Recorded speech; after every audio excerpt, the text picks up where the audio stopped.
الحمد للہ رب العالمین والصلاة والسلام علی سید المرسلین اما بعد فاعوذ باللہ من الشیطان الرجیم بسم اللہ الرحمن الرحیم اللہم صلی علی سیدنا و مولانا محمد معدن الجود والکرم منبع العلم والحلم والحکم وعلی آلہ واصحابہ وبارک وسلم۔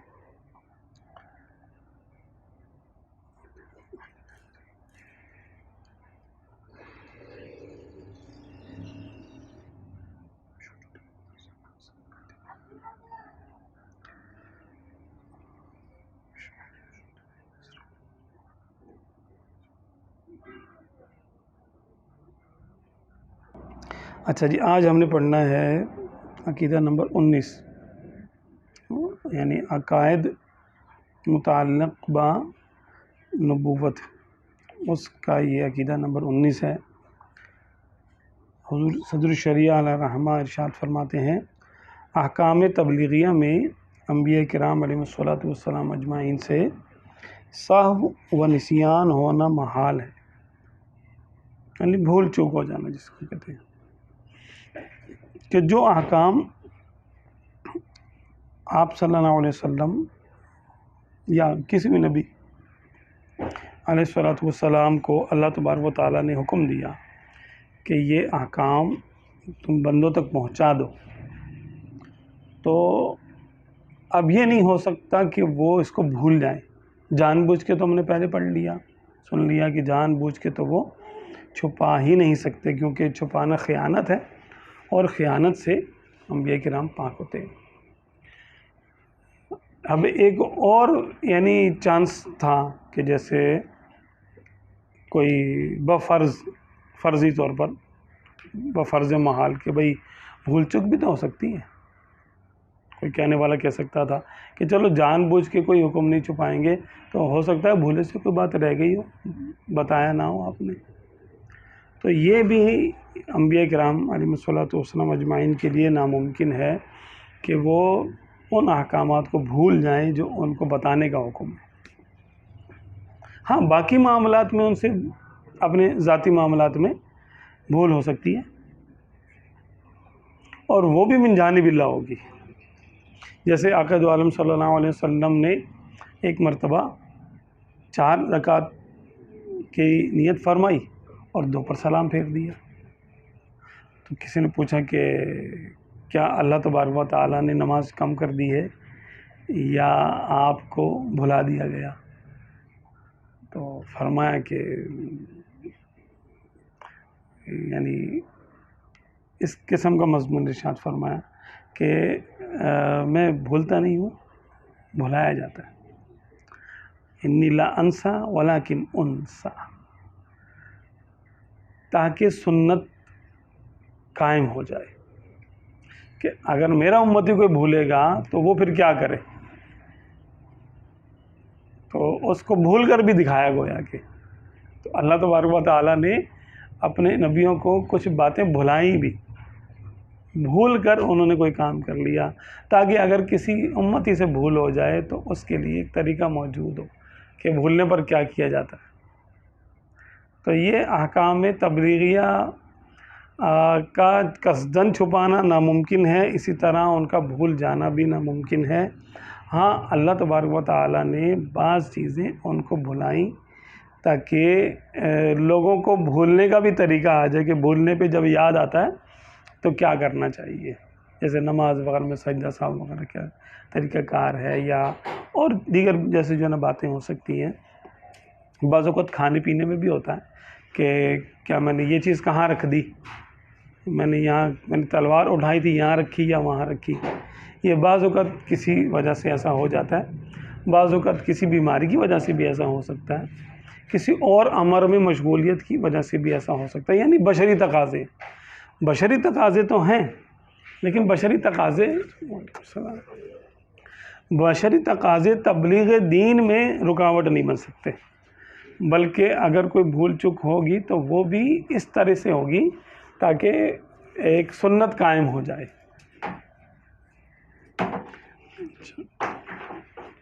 اس پر کوئی سوال ہے؟ یہ سب وہ حضرت ہارون علیہ السلام موسیٰ علیہ السلام تشریف لے جاتے ہیں جب 40 دن کے لیے، کوہ طور پہ جب آپ تشریف لے گئے تھے، تو واپس آتے ہیں تو آپ اپنے بھائی حضرت ہارون سے فرماتے ہیں کہ تم نے کیوں ان پر سختی نہیں کی، تم نے کیوں اللہ کا حکم انہیں بیان نہیں کیا. تو یہاں انہوں نے ان کا یہ نہیں تو آپ نے کیا تھا نا. ہاں تو لیکن وہ تو آپ کو جو ہے وہ شہید کرنے کے در پہ ہو گئے تھے. وَقَادُوا يَقْتُلُونَنِي، ایسے ہی ہے نا کہ وہ مجھے قتل کرنے کے قریب ہو گئے تھے کہ میں نے ان کو بولا کہ تم ان کو بچھڑے کو کیوں پوج رہے ہو. میں نے اپنی قوم سے کہا کہ یہ کیا کر رہے ہو، بچھڑے کو کیوں پوج رہے ہو. تو وہ مجھ پہ غالب آ گئے، انہوں نے وہ یعنی اس طرح حد تک وہ آگے بڑھ گئے کہ وہ مجھے شہید کر دیتے. وَلَا تَأْخُذْ بِلِحْيَتِي وَلَا بِرَأْسِي، تو میرے سر اور داڑھی کو مت پکڑو. یا ابن اماں، اے میرے ماں جائے. آپ نے بڑی پیار سے بات کی ان سے کہ مجھے یعنی بلیم نہ دو مجھے، میں نے کوشش کی تھی لیکن یہ اتنے ظالم و جابر ہیں، انہوں نے ایسے ہی کیا جو چاہتے تھے کیا. تو کمزور پڑ جانا یہ الگ چیز ہے، کسی چیز پر قدرت نہ ہونا یہ اور چیز ہے. اچھا اچھا انہوں نے تو بتایا کہ ایسا نہ کرو، اچھا لیکن اب وہ بہت سارے تھے اچھا تو انہوں نے زبردستی کیا. زبردستی تو انہوں نے نبیوں کو شہید بھی کیا کفار نے. یہ چھپانا نہیں ہے، یہ چھپانا تو بھائی انہوں نے تو اللہ کا حکم بتا دیا نا، بتا دیا. ہاں یہ بات ہے، بتایا. یہ چھپانا تھوڑی ہے. چھپانا نہیں، صحیح. یہ تو یہ کہ وہ زیادہ تعداد میں تھے، پتہ نہیں 12 لاکھ کے قریب تھے یا پتہ نہیں کتنے تھے. تو یعنی سارے مل کے سب نے تو نہیں کفر کیا تھا، لیکن تقریباً 70,000 کے قریب تو لوگوں نے کفر کیا تھا، جنہوں نے پھر بعد میں توبہ بھی کی. اور ان کی سزا یہ تھی کہ تم ایک دوسرے کو قتل کرو. اگر ایک گھر کے 2 افراد نے یعنی بت کو پوجا ہے تو دونوں ایک دوسرے کو قتل کریں. باپ بیٹے کو مارے، پھر بیٹے کو کوئی اور مارے، اس طرح کر کے قتل کریں. فَاقْتُلُوا أَنفُسَكُمْ ذَلِكُمْ خَيْرٌ لَكُمْ عِنْدَ بَارِئِكُمْ فَتَابَ عَلَيْكُمْ إِنَّهُ هُوَ التَّوَّابُ الرَّحِيمُ. پوری سورۃ بقرہ. توبہ بھی ان کی توبہ کی شرط یہی تھی کہ ٹھیک ہے ہم تمہاری توبہ جو ہے نا ہم قبول کریں گے کہ تم نے بچڑے کو پوجا، اب تم توبہ کرتے ہو تو ٹھیک ہے تمہاری توبہ قبول ہے. شرط یہ ہے کہ تم ایک دوسرے کو قتل کرو. کنس یعنی خونی رشتہ دار ایک دوسرے کو قتل کریں. یہ تھا، تب جا کے توبہ قبول ہوگی. تو یہ تو ہمارے آقا صلی اللہ علیہ وسلم کے نام پاک کی برکتیں ہیں کہ ہمیں تو کچھ سختی ہم پر گویا کہ ہے ہی نہیں سرے سے. دیکھیں سزا سخت ہے نا. دیکھیں حالانکہ ظلم نہیں ہے، وہ مالک ہے، جو چاہے سزا دے، جو چاہے شرط رکھ دے، پھر بھی راضی نہ ہو بالفرض، اور راضی نہ ہو کہ بھائی ایک دفعہ جو جس نے کر لیا اور کوئی توبہ نہیں، اب سزا اس کو ملے گی لازمی. یہ بھی کر سکتا تھا وہ. اس نے کہا انہ هو التواب الرحیم، وہ بڑا ہی بخشنے والا اور بڑا ہی مہربان ہے. یہ احسان جو ہے نا بتا رہا ہے یہ کرنے کے بعد کہ تم ایک دوسرے کو قتل کرو. جس نے کفر کیا تھا، جس نے بچڑے کو پوجا تھا، وہ اپنے خونی رشتہ دار کے ہاتھوں مارا جائے گا. توبہ کی شرط یہ تھی. تو ہارون علیہ السلام نے ان سے امر الہی چھپایا نہیں تھا، بلکہ ان کو بتا دیا کہ یہ تم کیا کرو. تو صحیح کفر تھا کہ بچڑے کو جو ہے نا پوجنا شروع کر دو. موسیٰ علیہ السلام 30 دن کا جو ہے نا فرما کر گئے تھے کہ میں جا رہا ہوں 30 دن کے لیے. تو اللہ تبارک و تعالی نے بطور امتحان ان کو 40 دن کے لیے روک لیا کوہ طور پر، اور آپ کو پھر 40 دن کے بعد تورات عطا فرمائی، تختیوں پہ لکھی ہوئی. تو 10 دن کا گیپ آیا اور قوم کافر ہو گئی.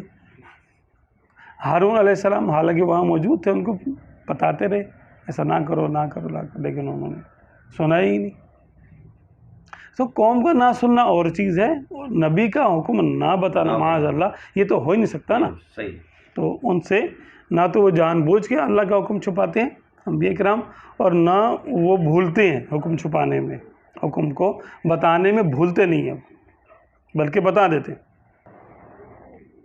اچھا، عقیدہ نمبر 20، ان کے جسم کا یعنی انبیاء کرام کے جسم پاک کا برس و جذام وغیرہ ایسے امراض سے جن سے تنفر ہوتا ہے، یعنی نفرت ہوتی ہے لوگوں کو، ان امراض سے پاک ہونا ضروری ہے، تاکہ یعنی لوگوں کو یہ نہ ہو کہ یار ہم ان کے پاس کیسے جائیں، ان کے پاس ہے تو ہم جا نہیں سکتے وغیرہ وغیرہ، تو ان کو یہ بہانہ مل جائے گا پھر کفر کرنے کا۔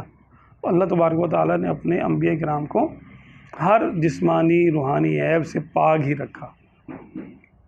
حضور صلی اللہ علیہ وسلم کی جنگ احد میں سامنے کے دندان مبارک کے شہید کا جو واقعہ ہے، کہ دندان مبارک شہید ہوئے، تو وہ کیا وہ معمولی سے جی جی جی، یا وہ وہ شہید یوں نہیں ہوئے تھے کہ جیسے کہ جڑ سے اکھڑنا کہتے ہیں، نہیں وہ تو پھر عیب والی صورت ہو جائے گی نا، ایسا نہیں تھا، بلکہ ان کے مبارک کونوں کا جو ہے وہ یعنی کنگرے جیسے کہتے ہیں نا، تھوڑا تھوڑا یہاں سے ان میں جو ہے نا وہ اس کے کونوں کا، جیسے ہم آپس میں ایک دوسرے کو بولیں گے اس کے کونے جھڑ گئے، ٹھیک ہے، اب سرکار کے لیے تو ہم ان کی شان کے یعنی جو نا مطابق الفاظ استعمال کرنا چاہیں گے، اور وہ ہمیں آتے نہیں ہیں، تو ہم یہ کہیں گے کہ دندان مبارک ذرا ذرا سے شہید ہوئے کونوں پہ سے، ہاں اس پر یہ کہتے ہیں کہ آپ صلی اللہ علیہ وسلم کی خوبصورتی میں مزید اضافہ ہی ہو۔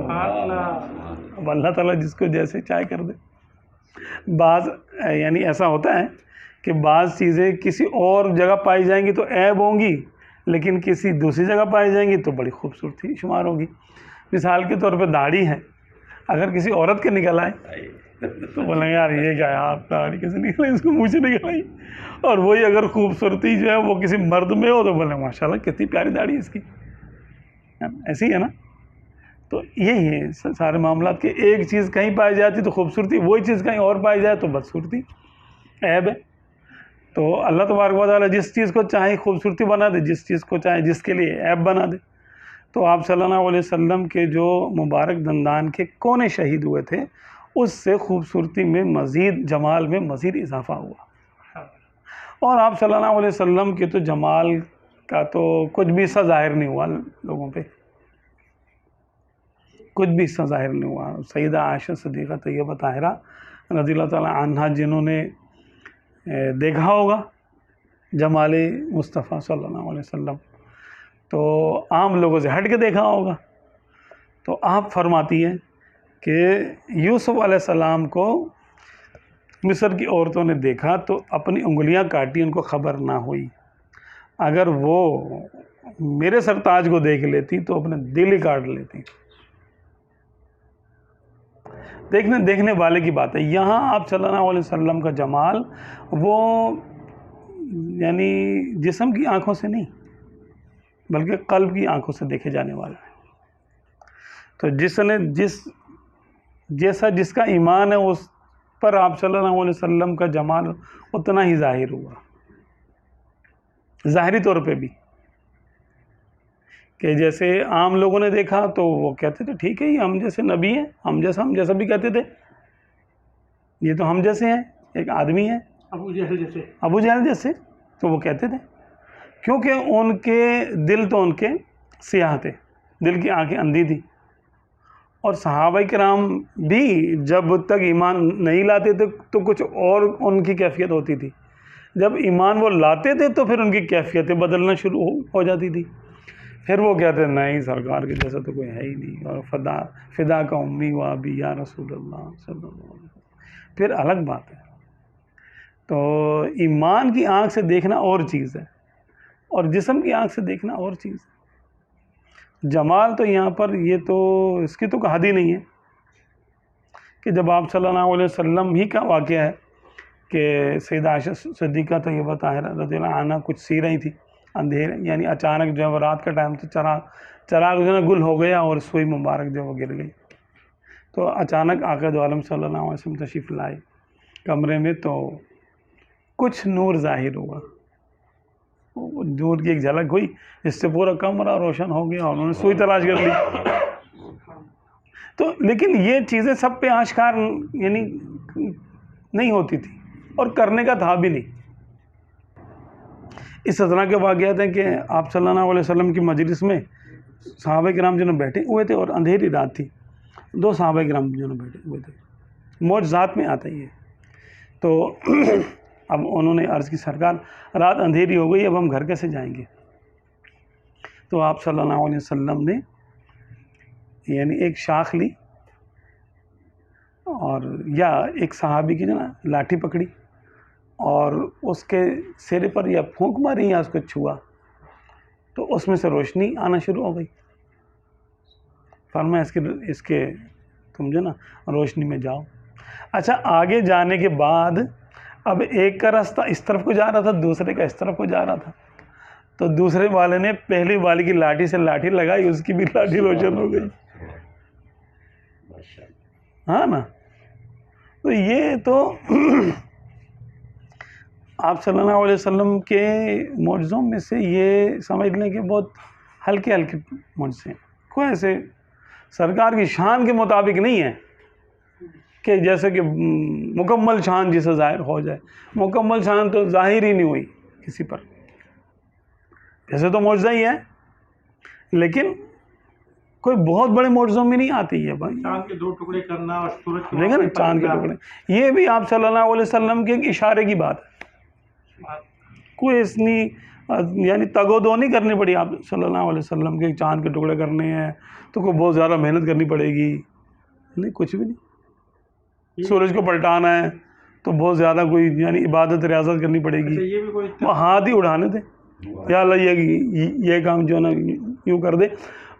اس میں بھی آپ صلی اللہ علیہ وسلم نے عبودیت ہی ظاہر فرمائی کہ دعا کا وسیلہ بنایا. چاہتے خود ارشاد فرماتے کہ سورج ابھی رک جاؤ, ابھی نہیں تم نے جو ہے وہ ڈوبنا, یا چاند اس کے جو ہے ٹکڑے کر دیتے تو, لیکن دعا کے ذریعے کیا تاکہ یہ یعنی جو ہے وہ توحید قائم رہے اور عبودیت قائم رہے کہ دیکھو میں اللہ کا بندہ ہوں, میں دعا کرتا ہوں وہ کر دیتا. تاکہ یہ نہ ہو کہ کوئی آپ صلی اللہ علیہ وسلم بھی کو سجدے کرنا شروع کر دے امت. تو یہاں بھی سرکار صلی اللہ علیہ وسلم نے عاجزی اختیار فرمائی. عاجزی اختیار فرمایا. سبحان اللہ. فرمایا نا کیا ہے کہ میری امت شرک نہیں کر سکتی. تربیت ہی ایسی کر دی ہے کہ اتنا کچھ کرنے کے بعد بھی فرمایا انا عبدک, انا عبد اللہ, یا اللہ میں تیرا بندہ ہوں, میں اللہ کا بندہ ہوں, ہے نا. میں جو ہے نا توبہ کرتا ہوں اس سے, گناہ نہ کرنے کے باوجود میں 100 بار توبہ کرتا ہوں. تو کیا یہ یعنی اظہار عبودیت کے لیے تھی توبہ کہ بندے کا کام یہ کہ وہ بس معافی مانگتا رہے. تو اظہار عبودیت ہے اس کے اندر, بندہ ہونا, اپنی بندگی کو ظاہر کرنا مقصود تھا. تو آپ صلی اللہ علیہ وسلم کی تو شان رفیع ہے, بہت رفیع, عرفہ والا ہے. عقیدہ نمبر 21, اللہ عز و جل نے انبیاء کرام علیہ السلام کو اپنے غیوب پر اطلاع دی. اب غیبوں پر اطلاع دی, یہ تو بعد ہم نے پہلے بھی اس کو ایک تفصیل سے پڑھ لیا ہے. اب یہاں پر بہار شریعت کے جو یہ ہم جو دیکھ رہے ہیں اس میں جو حاشیہ ہے اس کے اندر تو تفصیل ہے اس کے اندر.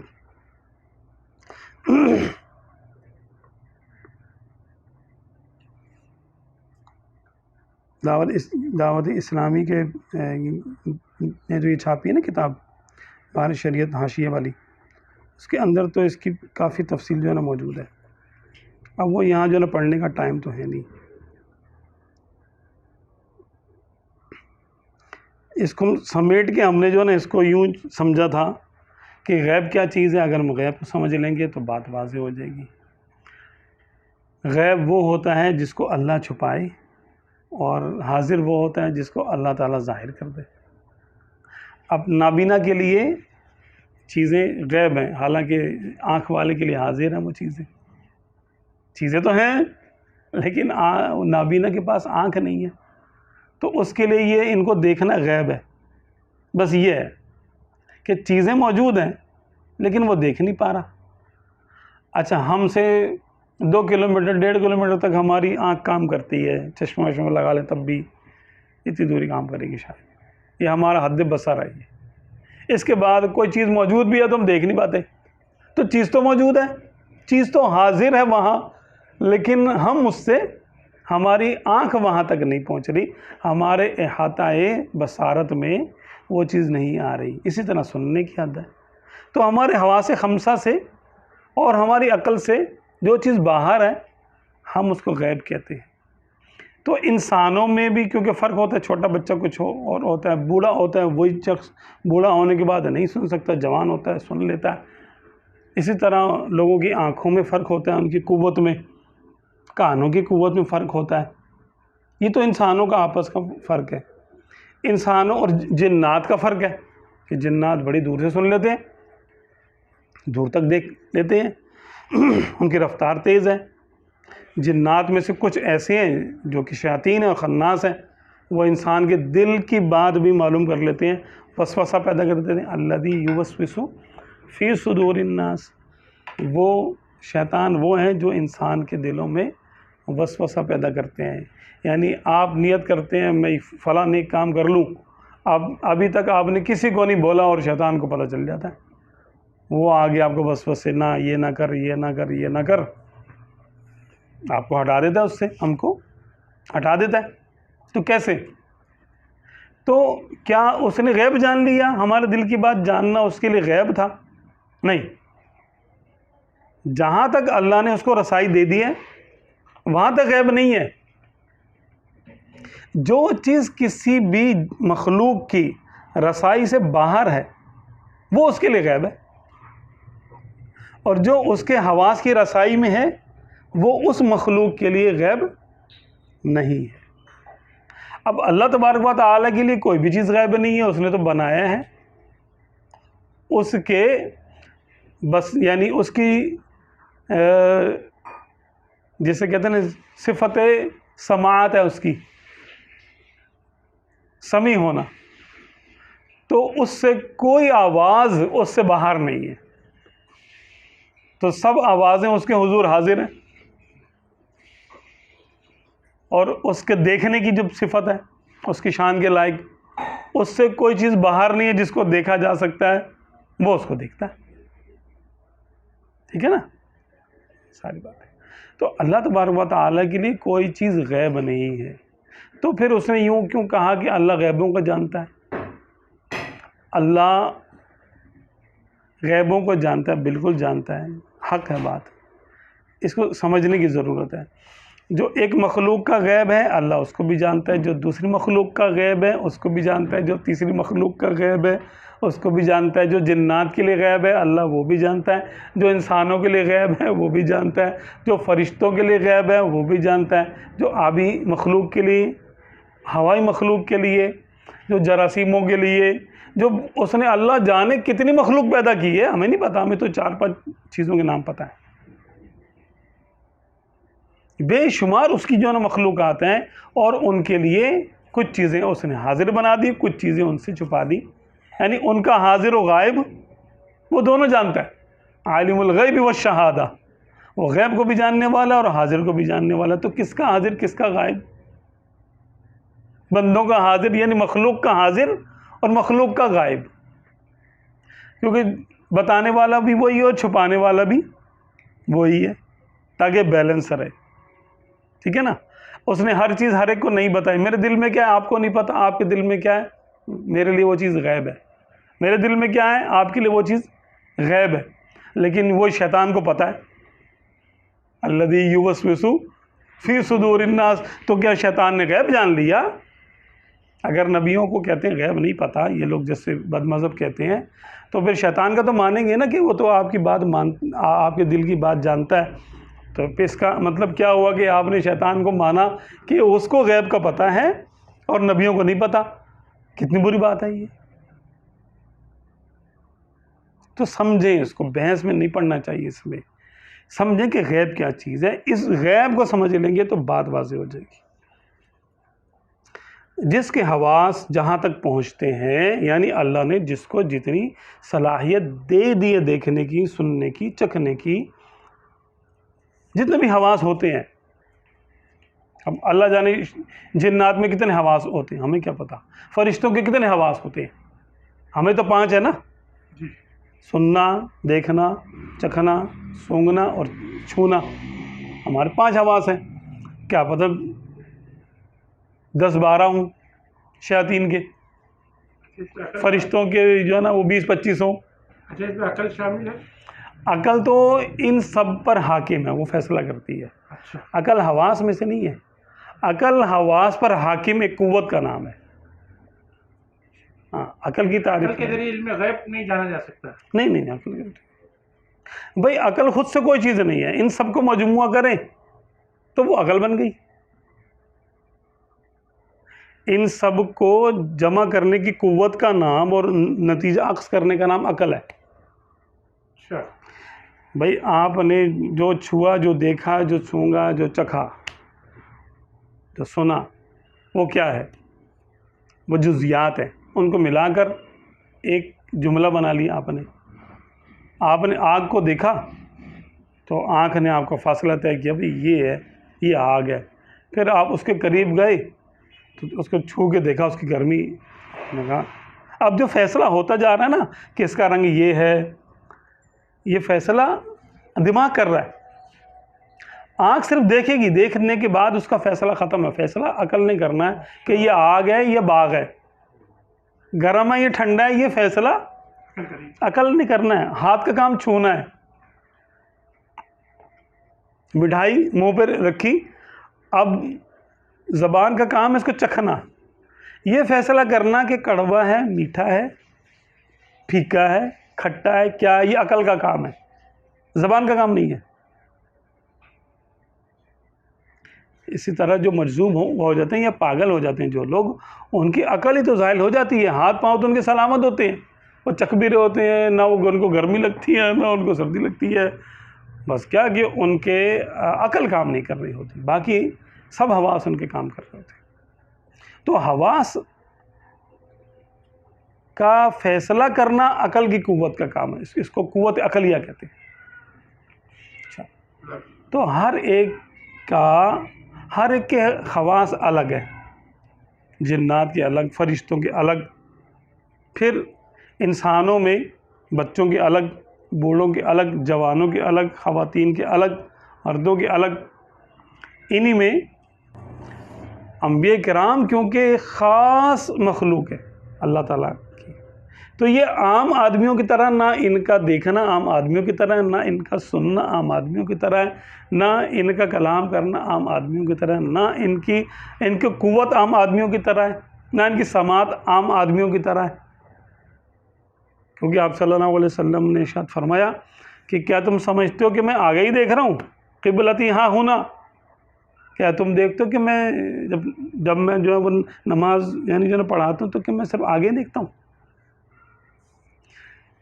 لا تخفى علی رکوعکم ولا خشوعکم، تمہارا رکوع اور تمہارا جھکنا تمہارے دل کی کیفیت، خشوع کہتے ہیں دل کے خوف کو، خشوع اور خضوع یہ دل کی کیفیت کو ہے، تمہارے دل میں کتنا خوف ہے، تمہارا رکوع اور سجود کیسا ہے، یہ مجھ پر مخفی نہیں ہے۔ اب ہم تو صرف ان آنکھوں سے آگے ہی دیکھتے ہیں نا، پیچھے نہیں دیکھ سکتے، 360 میں ہم نہیں دیکھ سکتے، 180 بھی نہیں دیکھ سکتے، یہاں سے دیکھیں گے تو یہاں تک آئے گا، یہ بس یہ ہمارا ویو ایسے، تو یہ یعنی جو ہے نا 90 بنتا ہے شاید اس کا اینگل، وہ 360 میں دیکھتے ہیں، آگے پیچھے بھی دیکھتے ہیں۔ سماعت حدیث میں آتی ہے کہ آپ صلی اللہ علیہ وسلم نے ظہر یا عصر کی نماز جو نہ پڑھائی، مسلم شریف کی روایت ہے نا، ایک جگہ میں نے پڑھا کہ چاش کی نماز تھی، تو آپ صلی اللہ علیہ وسلم نے نماز کے اندر ایسے کیا، پھر ایسے کر، پھر ایسے کیا، پھر ایسے کیا، پھر ایسے کیا، پھر ایسے 3 مرتبہ ایسے کیا۔ صحابہ کرام نے بعد میں عرض کی سرکار آج کیا بات تھی ہے؟ فرمایا کہ جنت مجھ پر پیش کی گئی، تو ایک خوشہ انگور کا لٹک رہا تھا، میں نے چاہا کہ میں اٹھا لوں، میری امت قیامت تک کھاتی رہے، پھر میں نے یہ سوچ کے چھوڑ دیا کہ جنت کی نعمت جنت میں ہی اچھی لگتی ہے. اب بتاؤ جنت کہاں ہے؟ او 7ویں آسمان کے اوپر عرش کے نیچے انگور کا خوشہ. جنت آپ صلی اللہ علیہ وسلم کی دسترس میں لائی گئی. یعنی آپ صلی اللہ علیہ وسلم کی دسترس کہاں تک ہے؟ کہاں تک نظر ہے؟ اللہ کے کرم سے ہے. ہم خود سے نہیں کہتے کسی کے لیے بھی کہ آپ صلی اللہ علیہ وسلم کو جو کمالات ہیں یا کسی بھی نبی کو جو کمالات ہیں وہ اللہ نے عطا کیے ہیں نا، اپنے پیارے بندوں کو دیے اس نے.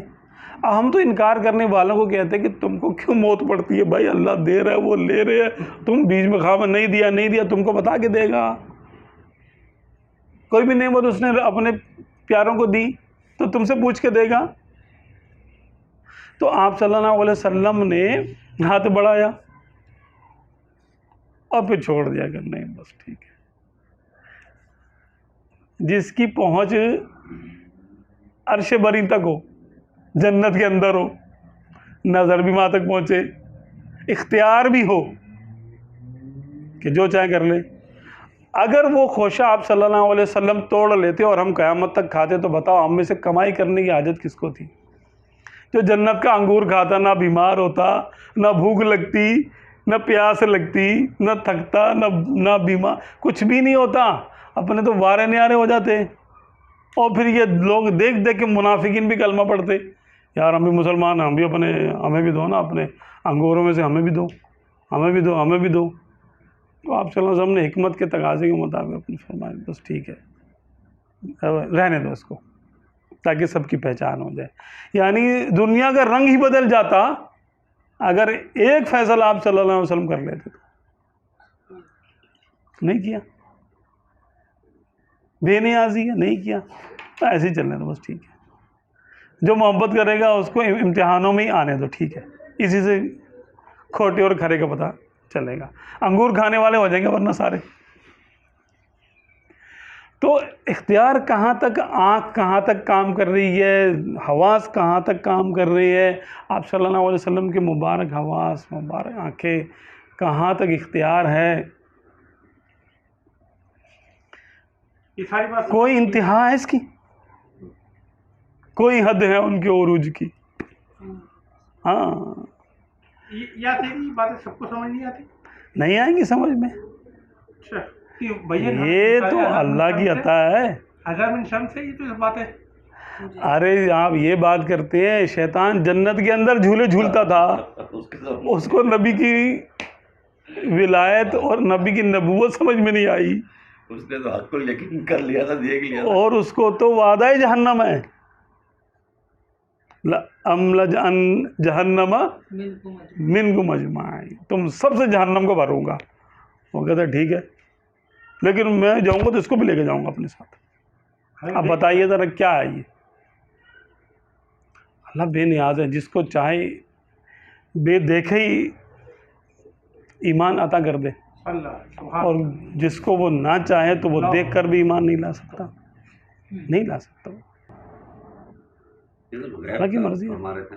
تو یہ باتیں ان کے لیے غیب ہی نہیں ہے جو ہمارے لیے غیب ہے.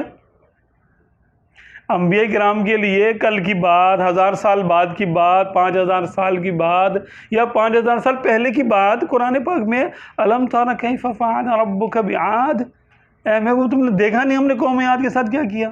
وہ 4000 سال پہلے کی بات ہے، تم نے دیکھا نہیں؟ یہ کیا ہے؟ کیا تم نے دیکھا نہیں؟ یعنی تم نے دیکھا نہیں، سمجھ میں آ رہا.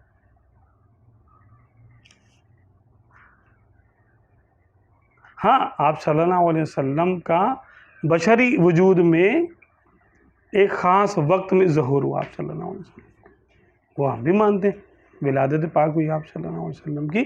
لیکن علم اور عرفان اور روحانی طور پہ آپ صلی اللہ علیہ وسلم کا نور اقدس، اس کی موجودگی کہاں کہاں تھی، سب کچھ آپ صلی اللہ علیہ وسلم کے سامنے ہی ہوا ہے. کائنات آپ صلی اللہ علیہ وسلم کے لیے کوئی دور کی بات نہیں ہے. زمین تو بہت چھوٹی سی ہے، زمین تو ابھی جو اسپیس کو جانتے ہیں وہ سمجھتے ہیں کہ زمین کی کوئی حیثیت ہی نہیں ہے اسپیس میں اور کائنات میں.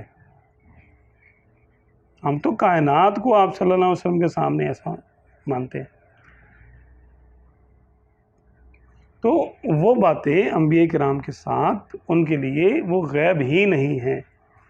ان کی سماعت ہم جیسی نہیں ہے. اگر یہ مان لیں تو غیب کا جھگڑا ختم ہے کہ اب اللہ تبارک و تعالیٰ نے ان کو وہ آنکھیں دی جو ہمیں نہیں دی. بعض چیزیں ایسی بھی ہیں، بہت ساری نعمتیں حواس کی ہی نعمتیں ایسی بھی ہیں جو ہمیں نہیں ملی، جانوروں کو مل گئی. اب حدیث پاک میں ہے کہ مرغا فرشتے کو اترتا ہوا دیکھتا ہے تو وہ اذان کہتا ہے. تو ہم تو نہیں دیکھ سکتے، فرشتہ دیکھ لیتا ہے. فرشتے کو دیکھنا غیب ہے کہ نہیں ہمارے لیے؟ اس کا مطلب مرغا غیب جانتا ہے کیا؟ اس کے لیے غیب نہیں. اس کے لیے یہ حواس میں شامل ہے. اس کے ہمارے لیے غیب ہے، اس کے لیے غیب نہیں ہے. اچھا گدھے کو چلو کہہ لیں، گدھا شیطان کو دیکھتا تو رینگتا.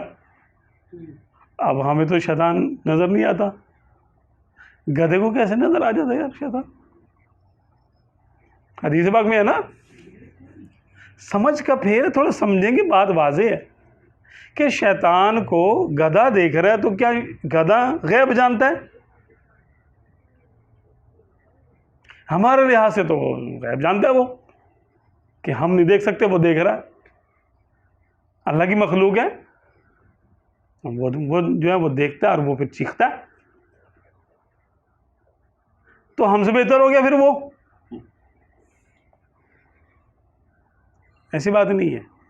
اس کے لیے گدھے کو شیطان کا دیکھنا غیب جاننا نہیں ہے، کیونکہ اللہ تبارک و تعالیٰ نے اس کو بصارت ایسی عطا کر دی ہے کہ وہ اپنی ان آنکھوں سے دیکھ لیتا ہے.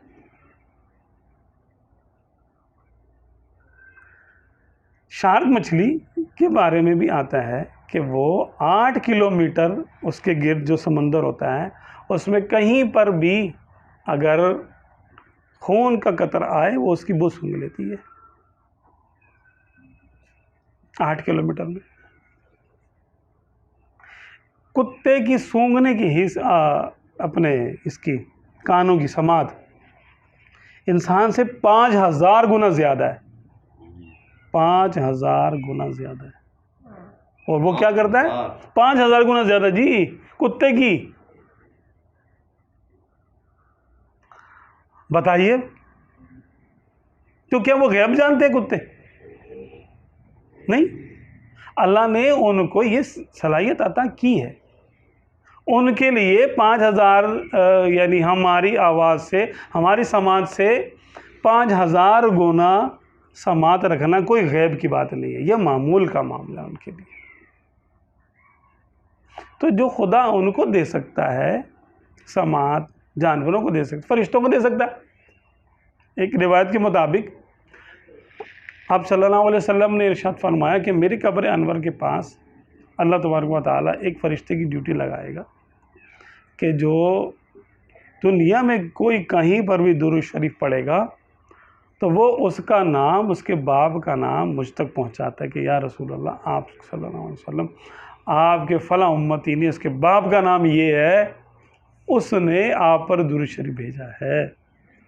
چلو یہ فرشتہ ہے نا، کہاں کہاں کی آوازیں سن رہا ہے اور کون کون سی زبانیں جانتا ہے. ہم نے کہا مصطفیٰ جان رحمت پہ لاکھوں سلام، یہ اردو ہے. کوئی انگلش میں کہتے تھے پیس بی اپون ہم، کوئی عربی میں کہتا ہے، کوئی بنگالی میں کہتا ہے. جتنی زبانیں بولی جاتی ہیں سب میں لوگ بولتے ہیں. اچھا جنات بھی ہیں، جنات کی اللہ جانے کتنی زبانیں ہیں، وہ بھی امتی ہیں، وہ بھی بولتے ہیں. وہ ایک فرشتہ ہے، نہ سوتا ہے، نہ تھکتا ہے، نہ اکتاتا ہے. اور اس کو ان سب لوگوں کے نام کون بتاتا ہے اور ان کے باپوں کے نام کون بتاتا ہے؟ اور کسی نے دھیمی آواز میں پڑھا رات کے ٹائم کسی گاؤں گوٹھ میں جہاں لائٹ بھی نہیں ہے، کچھ بھی نہیں ہے، اس کی آواز اس تک کیسے چلی جاتی ہے؟ وہ کیسے سن لیتا ہے؟ اور ان کی کروڑ اربوں ذات کی طاقت. عربوں تو یعنی وہی ہے، مسلمان ہی ہیں، 1.5 ارب پونے 2 ارب تو ہیں، باقی جنات بھی ہوں گے، اللہ جانے کتنے۔ درود شریف پڑھتے ہیں، اکثر پڑھتے ہی ہیں، تو کب پڑھ رہا ہے، کون پڑھ رہا ہے، کس زبان میں پڑھ رہے ہیں، اس تک آواز کیسے جا رہی ہے؟ برابر والے کو تو آ نہیں رہی آواز، اس کو یعنی آ رہی ہے۔ اگر میں یوں پڑھتا ہوں صلی اللہ علیہ وسلم یا بالکل دھیمی آواز میں، تو میرے برابر والے کو نہیں آئے گی، صرف میں ہی سنوں گا، تو اس کی سماعت میرے کان کے برابر ہے کہ جو میں سن رہا وہ سن رہا ہے فرشتہ۔ یہ تو شرک نہیں ہوا بھائی؟ غیب ہی جانا نا، ہم اس کے سامنے تو نہیں ہے نا، وہ تو دور سے سن رہا ہے۔ اور خادم خاص ہے، آپ صلی اللہ علیہ وسلم کا خادم خاص ہے، وہ کھڑا ہوا ہے اور اپنی ڈیوٹی دے رہا ہے، تو اس کو اتنی آوازیں سننے کا اختیار کس نے دے دیا؟ اور اس کو اب نئے نئے بچے بھی تو دنیا میں آئیں گے، پیدا ہوں گے، کون ان کو جا کے بتائے گا بھائی فلاں بچہ پیدا ہو گیا، اس کا نام یہ ہے، اس کے باپ کا نام یہ ہے، اور وہ کب درود شریف پڑھے گا؟ اور 1445 یعنی 44 سال سے تو ہو رہا ہے، سمجھو۔ اربوں لوگوں کا سلام، وہ یعنی اربوں مرتبہ کا سلام پہنچا چکا ہے، یا خربوں مرتبہ کا، تو کیا وہ غیب جانتا ہے؟ ہمارے لیے تو وہ چیز غیب ہے۔ جیسے دیکھیں نا، آپ کے دل کی بات میرے لیے غیب ہے، لیکن آپ کے لیے غیب نہیں ہے نا؟ تو اگر میں آپ کے دل کی بات جانوں تو پھر غیب جانا میں نے، ورنہ تو آپ اپنے دل کی بات جانتے ہیں تو کیا آپ غیب جانتے ہیں؟ اپنے دل کی بات تو ہر بندے کے لیے واضح ہے نا، وہ غیب نہیں ہے۔ تو جو جس کے لیے غیب نہیں ہے وہ اس کے لیے حاضر ہے، وہ اللہ نے اس کے لیے مثل حاضر کے کر دیا۔ جب تک غیب کی بات نہیں سمجھیں گے تو پھر جھگڑا رہے گا۔ سمجھنے والے کے لیے، بحث کرنے والے کے لیے ہمارے پاس کوئی گنجائش نہیں، نہ اتنا ٹائم ہے۔ سمجھنے والے کے لیے کہ جو غیب سمجھنا چاہتا ہے وہ یہ سمجھ لے کہ غیب وہ ہے جس کو اللہ تبارک و تعالی کسی سے چھپا لے، وہ اس کے لیے غیب ہے۔ اب وہ کوئی نہیں جان سکتا، کوئی نبی بھی نہیں جان سکتے۔ جب اللہ نے چھپا لیا تو وہ کیسے جانیں گے بھائی؟ آگے اللہ یعلم الغیب الا ہو، غیب کی بات کوئی نہیں جانتا سوائے اللہ کے۔ بالکل قرآن پاک واضح ہے، صحیح ہے۔ ہاں وہ اطلاع دے دیتے ہیں، ما کان اللہ لیطلعکم علی الغیب ولکن اللہ یجتبی من رسلہ من یشاء، کہ اللہ کی یہ شان نہیں کہ تم میں سے ہر ایک کو یعنی غیب کی یعنی خبریں دے دے۔ ہاں اللہ چن لیتا ہے اپنے نبیوں میں سے جس کو چاہے۔ ہر نبی کو اس نے مختلف صلاحیتیں غیب کی عطا کی، جیسے آدم علیہ السلام کو عطا کی، نوح علیہ السلام کو، درجوں کے مطابق اس نے صلاحیتیں عطا کی۔ تو ہمارے آقا صلی اللہ علیہ وسلم کو تو ان کے درجے کے مطابق عطا ہوگی ہر صلاحیت۔ تو آپ صلی اللہ علیہ وسلم کو تو اس نے اپنی ذات کا جلوہ دکھا دیا، جو سب سے ہی غیب ہے، جس کو اس نے کسی کو نہیں دکھایا تھا۔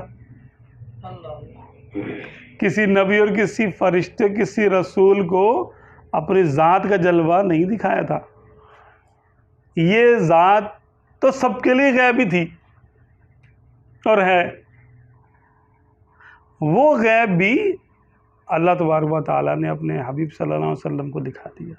اور کوئی غیب کیا تم سے چھپا ہو بھلا، تم سے نہاں ہو بھلا، جب نہ خدا ہی چھپا تم پہ کروڑوں درود۔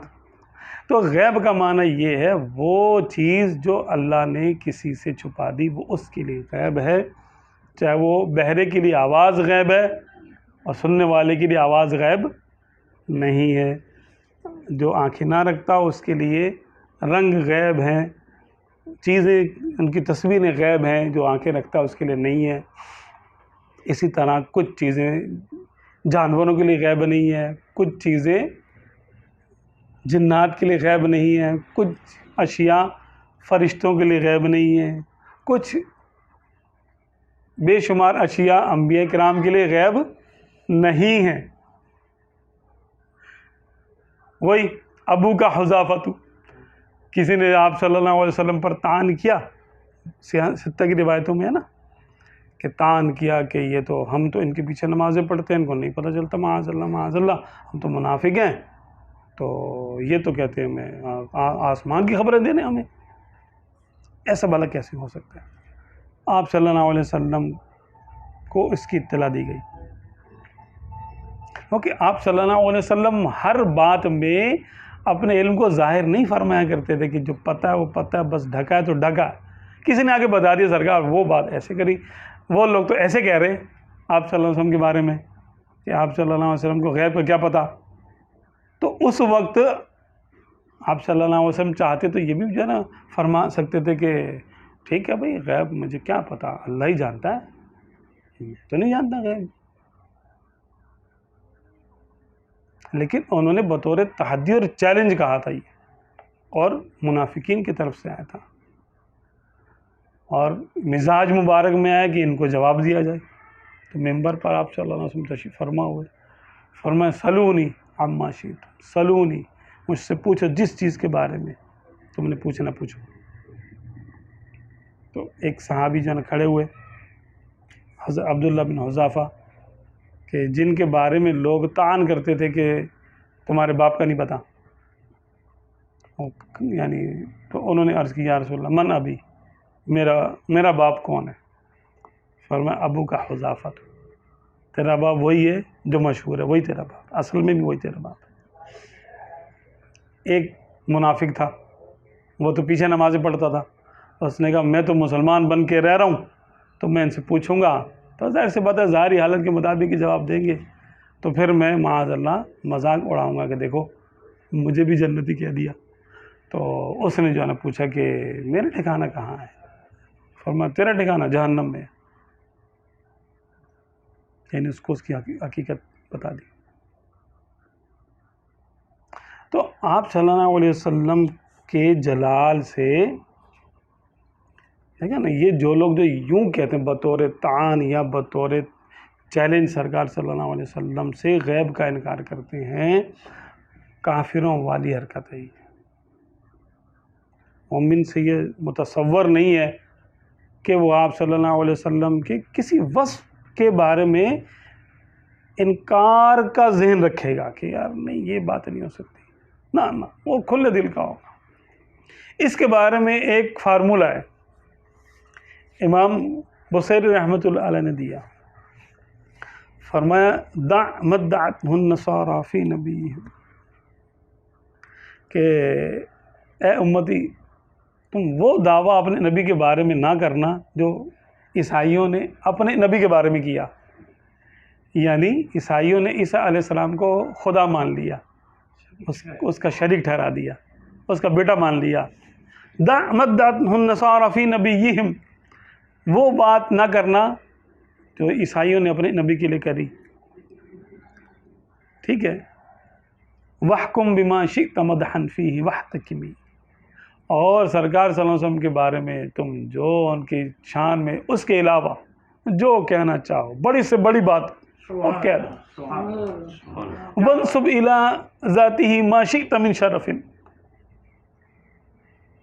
اور تم آپ صلی اللہ علیہ وسلم کے ذات پاک کے بارے میں جتنا شرف چاہو بیان کرو۔ اور کیا وَانْسُبْ إِلَىٰ قَدْرِهِ مَا شِئْتَ مِنْ عِظَامٍ، اور آپ صلی اللہ علیہ وسلم کی قدر و منزلت کے بارے میں جتنی عظمت چاہو بیان کرو۔ فَإِنَّ فَضْلَ رَسُولِ اللَّهِ لَيْسَ لَهُ حَدٌّ فَيُعْرِفَ عَنْهُ نَاطِقٌ بِفَمِهِ، کہ آپ صلی اللہ علیہ وسلم کی کوئی حد نہیں ہے قدر و منزلت کی سوائے اس حد کے، اور کوئی حد نہیں ہے کہ بولنے والا کیا بولے گا، جتنا بولنا چاہے بولے۔ یہ حد ہے کہ وہ خدا نہیں، بخدا نہیں، کہ وہ خدا نہیں ہے، اور بخدا وہ خدا نہیں ہے، اللہ کی قسم وہ خدا نہیں ہے۔ اب شرک یہاں سے ختم ہو گیا۔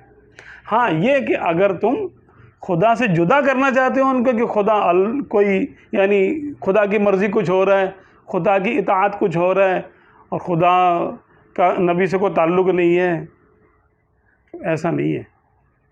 محبت میں اور اطاعت میں، فرما برداری میں وہ خدا سے جدا نہیں ہے۔ ان کی اطاعت اللہ کی اطاعت ہے، وہ مگر خدا سے جدا نہیں۔ کس بات میں؟ اطاعت، فرما برداری، محبت میں، عبادت میں نہیں۔ عبادت صرف خدا کی ہے، کسی اور کی تو عبادت ہے ہی نہیں۔ ہاں، اطاعت رسول اللہ صلی اللہ علیہ وسلم کی بھی ہے، اور اس اطاعت میں ہی اللہ کی بھی اطاعت ہے، کیونکہ ہم کو تو حکم آپ صلی اللہ علیہ وسلم سے جو ہے نا پتہ چلا ہے نا کہ اللہ کا کیا حکم ہے۔ آپ کی بات مانیں گے تو پھر ضمناً اللہ کی بات بھی مانی جائے گی، اسی میں آ جائے گا اللہ کی، یعنی اطاعت بھی اسی میں آ جائے گی، ٹھیک ہے نا۔ تو یہ ایک حد ہے کہ ہم نے شرک نہیں کرنا، اور شرک سے کم پھر تو ظاہر سی بات ہے ایمان ہی ہے۔ تو جتنی چاہو آپ صلی اللہ علیہ وسلم کی مدح و ثنا کرو، اور ظاہر سی بات ہے جب آپ صلی اللہ علیہ وسلم کی مدح و ثنا کرتے ہیں تو اطاعت کا جذبہ بڑھتا ہے، سنت پہ عمل کرنے کا دل چاہتا ہے، اور ایک قرب محسوس ہوتا ہے، ایمان کی لذت محسوس ہوتی ہے، اور یہ ایمان والا ہی محسوس کر سکتا ہے، یہ بھی بات ہے، لیکن یہ ایمان والا ہی محسوس کرے گا، دوسرے کو تو اس میں جو ہے وہ جو ہے نا بخار چڑھے گا اور اس کو بدہضمی ہو جائے گی، یار یہ کیا بات کر رہے ہیں، خدا کو چھوڑ کے رسول کی بات کر رہے ہیں۔ اب رسول کی بات کرنا، خدا کو چھوڑنا کہاں سے ہو گیا بھائی؟ وہ تو خدا سے جڑنا ہے، رسول کس کے؟ خدا کے۔ تو جو اللہ کے رسول کی اطاعت کر رہا ہے تو وہ اللہ کی تو وہ کر رہا ہے، تعظیم کر رہا ہے، اطاعت کر رہا ہے، اور رسول اللہ صلی اللہ علیہ وسلم کی نعت شریف پڑھ رہا ہے تو وہ اللہ ہی کی عبادت کر رہا ہے۔ کیوں؟ کہ اس کی یعنی جو ہے نا ایک مخلوق کی تعریف کر رہا ہے۔ کسی کی بنائی ہوئی چیز کی تعریف کرنا، اسی کی تعریف تو کرنا ہوا ایک وسیلے کے ساتھ، ہے کہ نہیں؟ یہی جو ہے نا بات ہے کہ ہمیں یعنی حکم یہ ہے کہ ہم جتنا چاہیں اپنے حبیب صلی اللہ علیہ وسلم کی شان کو بیان کریں، ایک حد ہے جا کر، بس اس کو ٹچ نہیں کرنا۔ وہ خدا نہیں، با خدا نہیں، اور اس تک کوئی جاتا بھی نہیں، الحمدللہ۔ ویسے تو حضور صلی اللہ علیہ وسلم کے لیے پھر غیب کیا ہوا؟ آپ صلی اللہ علیہ وسلم کے لیے تو پھر وہ غیب یعنی ہمیں جو بزرگوں نے بتایا کہ اللہ تبارک و تعالیٰ کے علم میں سے، علم الہی میں سے بے شمار ایسا علم ہے جو ابھی تک اللہ تبارک و تعالیٰ نے اپنے حبیب صلی اللہ علیہ وسلم پہ نہیں کھولا۔ یہ دنیا کا نہیں ہے، ما کان و ما یکون تو چھوٹی سی بات ہے۔ کوئی اللہ تبارک و تعالیٰ کا علم اتنا سا تو نہیں ہے نا کہ دنیا کے پہلے دن سے دنیا کے آخری دن تک کا علم ہو۔ جو دو حدوں میں آ گیا وہ محدود ہوتا ہے، اور نبیوں کا علم محدود ہے۔ آپ صلی اللہ علیہ وسلم کا علم جتنا بھی ہے سمندروں کے برابر ہے، لیکن اللہ کے سامنے محدود ہے۔ تو اللہ تبارک و تعالیٰ کا جو علم ہے وہ تو لامحدود ہے۔ وہ لامحدود علم جو کہ کوئی خاص ہی باتیں ہے، اور وہ اللہ ہی جانتا ہے کہ وہ کون سی باتیں جو اس نے ابھی تک اپنے حبیب کو نہیں بتائی، اور جب چاہے گا بتائے گا، اور ساری تو ہو نہیں سکتی۔ سارا علم تو کسی کو دیا جا نہیں سکتا، کیونکہ اللہ تبارک و تعالیٰ کا سارا علم کسی کو دیا جا نہیں سکتا۔ اگرچہ بعض عرفاء نے ایسا کلام کیا، یہ اس میں دولت المکیہ میں نے دیکھا اس کے یعنی حواشی میں کہ وقال بعد اہل العلم، بعض العرفاء، بعض عارفوں نے یوں کہا بھی ہے کہ اللہ تبارک و تعالیٰ نے اپنا علم عطا کر دیا آپ صلی اللہ علیہ وسلم کو، لیکن یہ ہمارا مسلک کے یعنی اہل سنت و جماعت کا مذہب یہ نہیں ہے۔ اہل سنت و جماعت کا مذہب یہ ہے کہ اللہ تبارک و تعالیٰ نے اپنے علم میں سے کچھ علم عطا کیا، جو اس کے لامحدود علم میں سے کچھ علم ہے۔ جیسے کروڑوں سمندر ہوں، اور کروڑوں، اعلیٰ نے فرمایا، اعلیٰ حضرت رحمۃ اللہ علیہ نے کہ کروڑوں سمندر ہوں، اللہ کا علم اگر کروڑوں سمندر کے برابر مانا جائے، کروڑوں سمندر، تو آپ صلی اللہ علیہ وسلم کا علم اس علم کے سامنے اتنا بھی نہیں ہے جتنا کہ ایک قطرہ خشک ہونے کے بعد جو تری باقی رہ جاتی ہے، قطرہ بھی نہیں، تری۔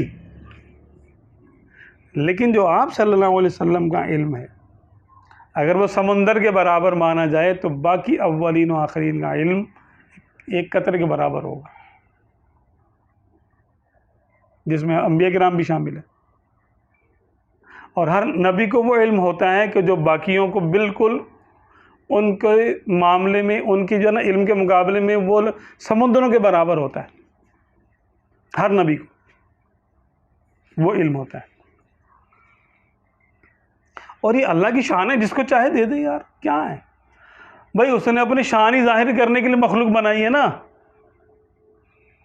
اپنی کنجوسی ظاہر کرنے کے لیے معاذ اللہ تھوڑی بنائی ہے، نہ وہ کنجوس ہے، اس نے تو اپنا جواد ہونا ظاہر کیا ہے، اپنا کریم ہونا ظاہر کیا ہے، مخلوق کو دے دے کر، عطا کر کر کے، بخش کے اپنا غفور ہونا ظاہر کیا ہے، عطا کر کر کے اپنا کریم ہونا ظاہر کیا ہے، علم عطا کر کر کے اپنا وما هو علی الغیب بضنین، اور وہ غیب کی بات بتانے میں بخیل نہیں۔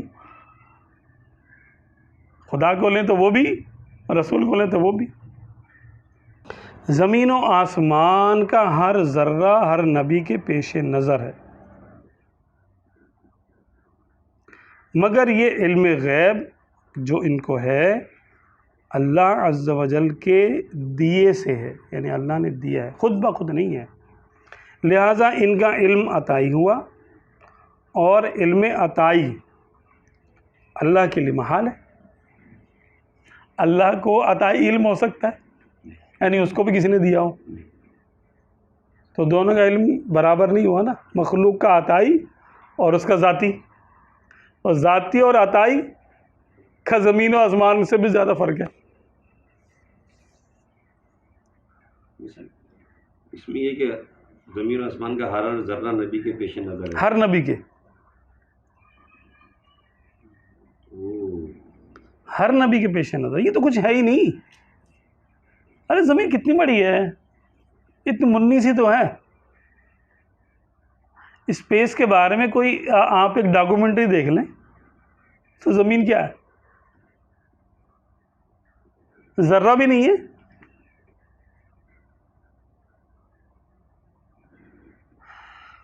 اچھا، علم عطائی اللہ عز و جل کے لیے محال ہے کہ اس کی کوئی صفت، کوئی کمال کسی کا دیا ہوا نہیں ہو سکتا، بلکہ ذاتی ہے۔ جو لوگ انبیاء بلکہ سید الانبیاء صلی اللہ علیہ وسلم سے مطلق علم غیب کی نفی کرتے ہیں، یعنی یہ کہتے ہیں کہ اللہ تبارک و تعالیٰ نے آپ صلی اللہ علیہ وسلم کو غیب کی کوئی بات نہیں بتائی، کوئی علم غیب نہیں دیا آپ کو، معاذ اللہ معاذ اللہ۔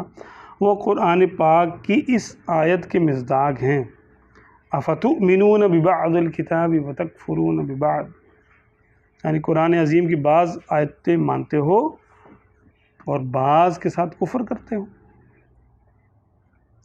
کہ نفی کی آیتیں دیکھتے ہیں اور ان آیتوں سے جن میں انبیاء علیہ الصلوۃ والسلام کو علوم غیب عطا کیا جانا بیان کیا گیا ہو، ان کا انکار کرتے ہیں۔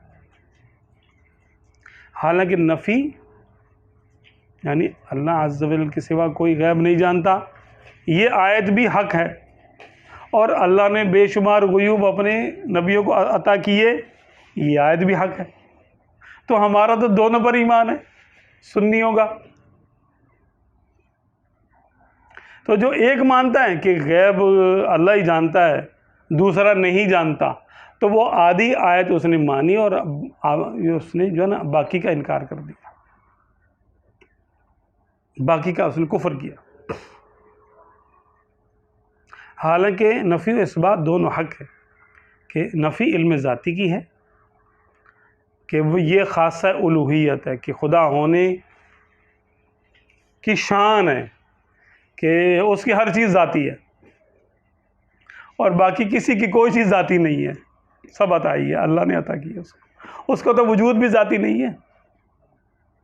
وجود بھی اللہ نے دیا اس کو، تو باقی کیا چیز اس کی ذاتی ہو سکتی ہے بھائی؟ اس بات عطائی کا ہے، یعنی ہم جو ثابت کرتے ہیں کہ انبیاء کرام کو علم غیب ہوتا ہے تو وہ عطائی علم غیب ہوتا ہے، اور یہ قرآن پاک سے ثابت ہے، اتنی بحث کی حاجت ہی نہیں ہے کہ یہ انبیاء ہی کی شان کے شایان شان ہے، اور منافی الوہیت اور یہ عطائی علم غیب خدا ہونے کا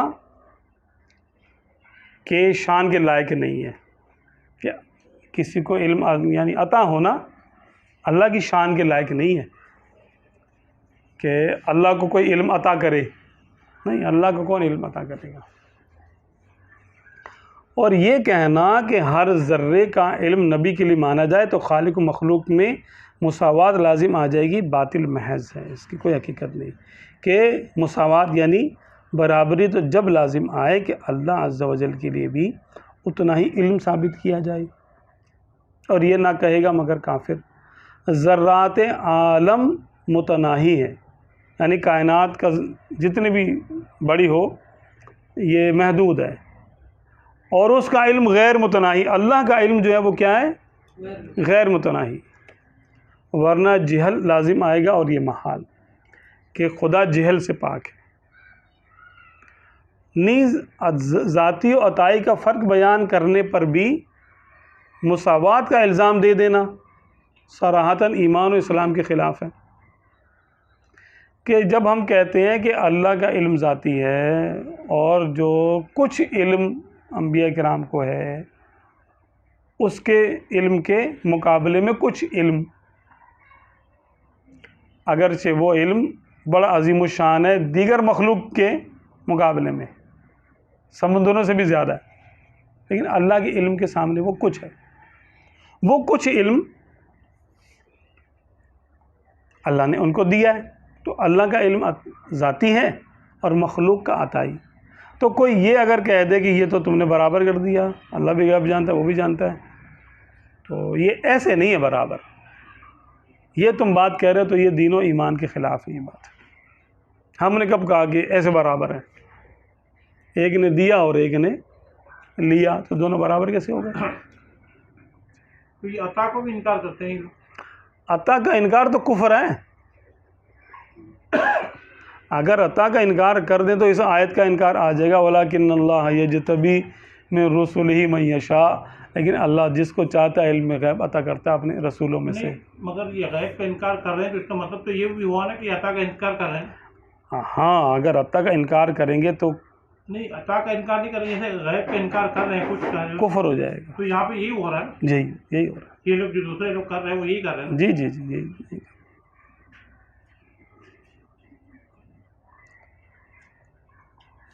اگر ذاتی اور عطائی کا فرق ہونے کے باوجود برابری ہو جایا کرے تو لازم ہے کہ ممکن و واجب بھی وجود میں برابر ہو جائیں گے معاذ اللہ، کہ اللہ بھی موجود اور بندے بھی موجود، مخلوق بھی موجود، تو موجود ہونے میں دونوں کیا برابر ہو گئے؟ بھائی اللہ کا وجود اصلی اور ذاتی ہے اور ہمارا عطائی ہے، اس نے بنایا، اس نے قائم رکھا ہوا ہے ہمیں، ہمارا وجود اس نے بنایا بھی ہے، وہ خالق بھی ہے اور وہ قیوم بھی ہے، وہ نہ چاہے تو ہم نہ بن سکتے تھے خود بخود اور نہ اب قائم رہ سکتے ہیں، تو برابر کیسے ہو گئے؟ کہ ممکن بھی موجود اور واجب بھی موجود، اور وجود میں مساوی کہنا سری کفر کھلا شرک ہے۔ یہاں تک بات پوری ہوگی۔ انبیاء کرام علیہم الصلوۃ والسلام اجمعین غیب ہی کی خبریں دینے کے لیے تشریف لاتے ہیں کہ جنت و نار، حشر و نشر، عذاب و ثواب اگر غیب نہیں تو اور کیا ہے؟ عقل سے سوچے تو سمجھ میں آ جائے گی بات۔ ان کا منصب ہی یہ ہے کہ وہ باتیں ارشاد فرمائیں کہ جن تک عقل و حواس نہیں پہنچ سکتے، اور اسی کا نام غیب ہے، کہ جہاں تک عقل اور حواس، یہ نقطے کی بات ہے، جہاں تک عقل اور حواس نہیں پہنچ سکتے وہ غیب ہے، بس یہ نقطہ خلاصہ ہے کہ جہاں تک عقل اور حواس نہیں پہنچ سکتے وہ اس مخلوق کے لیے وہ علم غیب ہے، ہر ایک کے لیے الگ الگ ہے۔ اولیاء اللہ کو بھی علم غیب عطائی ملتا ہے مگر بواسطہ انبیاء کے۔ انبیاء کرام ان کے لیے ان کا سینہ کھول دیتے ہیں، نظر ڈال دیتے ہیں اور اپنے علم میں سے کچھ ادھر بھی اپلوڈ کر دیتے ہیں ان کے دلوں میں، تو ان کو بھی پتہ چلنا شروع ہو جاتا ہے، ان کی بھی آنکھیں کھول دیتے ہیں، ان کے بھی کان کھول دیتے ہیں، ان کا بھی سینہ روشن کر دیتے ہیں۔ اتنا تو ہمارے حضور غوث اعظم رضی اللہ عنہ کا ارشاد ہے کہ تم میرے سامنے ایسے ہو جیسے شیشے کی بوتل میں کوئی چیز رکھی ہو، تمہارے سینوں میں جو ہے وہ میں ایسے دیکھتا ہوں آر پار کہ جیسے شیشے کی بوتل میں کچھ رکھا ہو، اور اگر شریعت کی لگام نہ ہو تو میں تم کو بتاؤں کہ تم کیا کھا کر آئے ہو، کیا گھر میں چھوڑ کے آئے ہو۔ مَا تَدَّخِرُونَ فِي بُيُوتِكُمْ۔ عقیدہ نمبر 22، انبیاء کرام تمام مخلوق یہاں تک کہ رسل ملائکہ سے بھی افضل ہیں، ولی کتنا ہی بڑے مرتبے کا ہو کسی نبی کے برابر نہیں ہو سکتا۔ اب یہاں ایک خاص بات، جو کسی غیر نبی کو کسی نبی سے افضل یا برابر بتائے کافر ہے۔ بعض فرقے ہیں کہ جو نبیوں سے بڑھ کر کسی اور کو قرار دیتے ہیں، جیسے رافضی ہیں، یہ اہل بیت کو خواہ مخواہ انہوں نے نہ دعویٰ کیا، نہ قرآن و حدیث میں آیا، نہ آپ صلی اللہ علیہ وسلم نے ارشاد فرمایا، کچھ بھی نہیں، اپنی طرف سے گھڑ کے کہتے کہ نہیں جی وہ نبیوں سے بھی افضل ہیں۔ بس ایک ضد بازی ہے بس، اور تو کچھ نہیں، حالانکہ یہ کفر ہے۔ جو نبی نہیں ہے غیر نبی، وہ شخصیت جو نبی نہیں، وہ کسی بھی نبی سے افضل بتانا کفر ہے، یہ بس نوٹ کر لیں۔ غیر نبی کو کسی بھی نبی سے افضل ماننا کفر ہے۔ عقیدہ نمبر 23، نبی کی تعظیم فرض عین بلکہ اصل تمام فرائض ہے۔ کسی نبی کی ادنا توہین یا تکذیب کفر ہے۔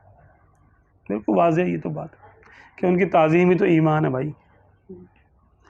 میرا دین و ایمان فرشتے جو پوچھیں تمہاری ہی جانب اشارہ کروں میں سرکار، میرا دین و ایمان وہی ہے جو انہوں نے ارشاد فرمایا، جو یہ فرماتے ہیں وہ ہم مان لیتے ہیں، وہی ہمارا دین و ایمان ہے۔ اپن الگ سے تو ہمیں کچھ پتہ نہیں، جو انہوں نے فرمایا وہی ہمیں پتہ ہے اور اسی پر ہمارا ایمان ہے۔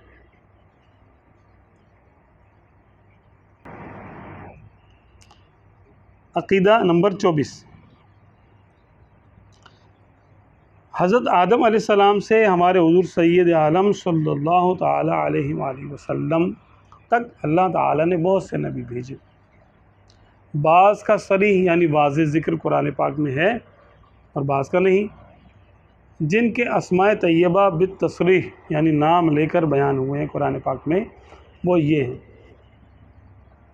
حضرت آدم، حضرت نوح، حضرت ابراہیم، حضرت اسماعیل، حضرت اسحاق، حضرت یعقوب، حضرت یوسف، حضرت موسیٰ، حضرت ہارون، حضرت شعیب، حضرت لوط، حضرت ہود، حضرت داؤد، حضرت سلیمان، حضرت ایوب، حضرت زکریا، حضرت یحییٰ، حضرت عیسیٰ، حضرت الیاس، حضرت الیسع، حضرت یونس، حضرت ادریس، حضرت ذوالکفل، حضرت صالح، حضرت عزیر علی نبینا وعلیہ الصلاۃ والسلام اجمعین کثیراً کثیراً کثیراً، اور حضور سید المرسلین محمد رسول اللہ صلی اللہ تعالی علیہ وآلہ وسلم۔ عقیدہ نمبر 25،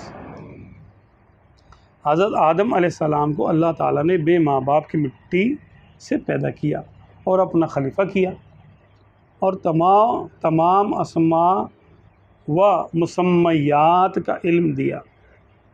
اسماء مانا نام، مسمہ مانا چیز، جیسے یہ چیز ہے، اس کا نام موبائل ہے، تو موبائل اسم ہے اور اس کو کہتے ہیں مسمہ، چیز کو مسمہ کہتے ہیں، نام والے کو مسمہ کہتے ہیں اور نام کو اسم کہتے ہیں۔ تو تمام اسماء اور مسمیات کا یعنی ناموں کا بھی بتایا اور چیزوں کا بھی بتایا، تمام علم دیا، ملائکہ کو حکم دیا کہ ان کو سجدہ کریں، سب نے سجدہ کیا۔ شیطان کے از قسم جن تھا مگر بہت بڑا عابد زاہد تھا، یہاں تک کہ گروہ ملائکہ میں اس کا شمار تھا، وہ با انکار پیش آیا، ہمیشہ کے لیے مردود ہوا۔ عقیدہ نمبر 26، حضرت آدم علیہ السلام سے پہلے انسان کا وجود نہ تھا، بلکہ سب انسان انہی کی اولاد ہیں، اسی وجہ سے انسان کو آدمی کہتے ہیں، آدمی، آدم والا یعنی اولاد آدم، اور حضرت آدم علیہ السلام کو ابو البشر یعنی انسانوں کا باپ کہتے ہیں۔ عقیدہ نمبر 27، سب میں پہلے نبی حضرت آدم علیہ السلام ہوئے، یعنی انسانوں میں ظاہر ہوئے، نبوت عطا ہونے میں نہیں، نبوت ظاہر کرنے میں۔ اور سب میں پہلے رسول جو کفار پر بھیجے گئے حضرت نوح علیہ السلام، انہوں نے 950 برس ہدایت فرمائی۔ ان کے زمانے کے کفار بہت سخت تھے، ہر قسم کی تکلیفیں پہنچاتے، استہزاء یعنی مذاق اڑاتے۔ اتنے عرصے میں گنتی کے چند لوگ مسلمان ہوئے، باقیوں کو جب ملاحظہ فرمایا کہ ہرگز اصلاح پذیر نہیں، ہٹ دھرمی اور کفر سے باز نہ آئیں گے، مجبور ہو کر اپنے رب کے حضور ان کے ہلاک ہو جانے کی دعا فرمائی۔ طوفان آیا اور ساری زمین ڈوب گئی، صرف وہ گنتی کے مسلمان اور ہر جانور کا ایک ایک جوڑا جو کشتی میں لے لیا گیا تھا بچ گئے۔ ٹھیک ہے جی، یہ بھی ہمارا عقیدہ ہے۔ عقیدہ 28، انبیاء کی کوئی تعداد معین کرنا جائز نہیں، کہ خبریں اس بارے میں مختلف ہیں، اور تعداد معین پر ایمان رکھنے میں نبی کو نبوت سے خارج ماننے کا احتمال ہے، کہ جیسے ہم نے کہا بھئی 1,24,000، تو اگر حقیقت میں 1,23,999 ہوئے تھے تو ایک نبی ہم نے اپنی طرف سے زائد مان لیا، یہ کفر ہے۔ اسی طرح ہم نے کہا 1,24,000 اور آئے تھے 1,24,000 اور ایک نبی، تو اس ایک کا انکار ہو گیا، کسی ایک کا، یہ بھی کفر ہے۔ تو کسی ایک نبی کا انکار یا کسی نبی نہ ہو اس کو ہم نے خود سے نبی مان لیا، یہ بھی دونوں باتیں کفر ہیں۔ تو اس لیے ہم عدد معین نہیں کریں گے، بلکہ کہیں گے کہ جتنے بھی اللہ نے نبی بھیجے سب پر ہمارا ایمان ہے۔ یہ کم و بیش بھی نہیں کہہ سکتے؟ ہاں، کم و بیش کہہ کے بولتے ہیں کہ بھئی کم یا زیادہ اللہ و رسول، اس کی اجازت ہے۔ ہاں، اور یہ دونوں باتیں کفر ہے، لہٰذا یہ اعتقاد چاہیے کہ اللہ عز و جل کے ہر نبی پر ہمارا ایمان ہے۔ عقیدہ نمبر 29، نبیوں کے درجے مختلف ہیں، بعض کو بعض پر فضیلت ہے، اور سب سے افضل ہمارے آقا و مولا سید المرسلین صلی اللہ تعالیٰ علیہ وآلہ وسلم ہے۔ حضور صلی اللہ علیہ وسلم کے بعد سب سے بڑا مرتبہ حضرت ابراہیم خلیل اللہ علیہ السلام کا ہے، پھر حضرت موسیٰ علیہ السلام کا، پھر حضرت سیدنا عیسیٰ علیہ السلام کا، اور حضرت نوح علیہ السلام کا۔ ان حضرات کو مرسلین اولو العزم کہتے ہیں، یعنی ان کو عظیمت والے نبی کہا جاتا ہے۔ کسی کام کو کرنے کے دو طریقے ہوتے ہیں،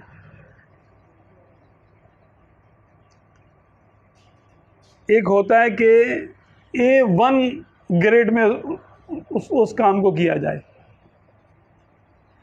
ایک ہوتا ہے کہ A1 سے تھوڑا سا کم ہو, A ہو. ایک 100% کام کو کیا جائے, ایک 99% کام کر لیا جائے. یوں آپ سمجھے. تو انبیاء کرام میں سے جو 100% عزم و ہمت والے تھے, تو ان کے لیے اولو العزم کا لفظ آتا ہے.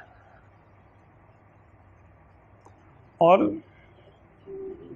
اب اللہ تبارک و تعالیٰ کی شان ہے, اگر وہ 99% بھی کر دے تو بھئی اس کی مرضی ہے. تو باقیوں کے لیے ان سے تھوڑا سا درجہ کم ہے. ان سے انبیاء کرام کی جو درجہ بندی ہے ان میں یہ سب سے اوپر ہے, ٹاپ کلاس کی. اور یہ پانچوں حضرات باقی تمام انبیاء و مرسلین, انس و ملک و جن و جمیع مخلوقات الہی سے افضل ہیں. جس طرح حضور اکرم صلی اللہ علیہ وسلم تمام رسولوں کے سردار اور سب سے افضل ہیں, بلا تشبیہ حضور اقدس صلی اللہ علیہ وسلم کے صدقے میں حضور صلی اللہ علیہ وسلم کی امت تمام امتوں سے افضل ہے. 18 ذی الحج جو ہے وہ سیدنا عثمان غنی رضی اللہ تعالیٰ عنہ کی یوم شہادت ہے. اس کے بارے میں عام طور پہ بہت کم سننے کو ملتا ہے, تو حالانکہ اس کو بھی ہمیں معلوم ہونا چاہیے کہ ہمارے یہ خلیفہ سوئم سیدنا عثمان غنی رضی اللہ تعالیٰ عنہ جو اتنی بڑی شان کے مالک تھے, آخر ان کی شہادت کیوں ہوئی اور یہ ان کو شہید کیوں کیا گیا؟ کرنے والے کون تھے؟ کیا اسباب تھے؟ کیا معاملات تھے؟ کیونکہ امت میں انتشار کا نقطۂ آغاز آپ کی شہادت ہے عثمان غنی رضی اللہ تعالیٰ عنہ کی, کہ آپ نے ارشاد فرمایا تھا اپنے شہید کرنے والوں کو شہید کرنے سے پہلے کہ دیکھو اگر تم مجھے مار دو گے, مجھے شہید کر دو گے, تو قیامت تک نہ ایک ساتھ نماز ادا کر سکو گے اور نہ ایک ساتھ جہاد کر سکو گے.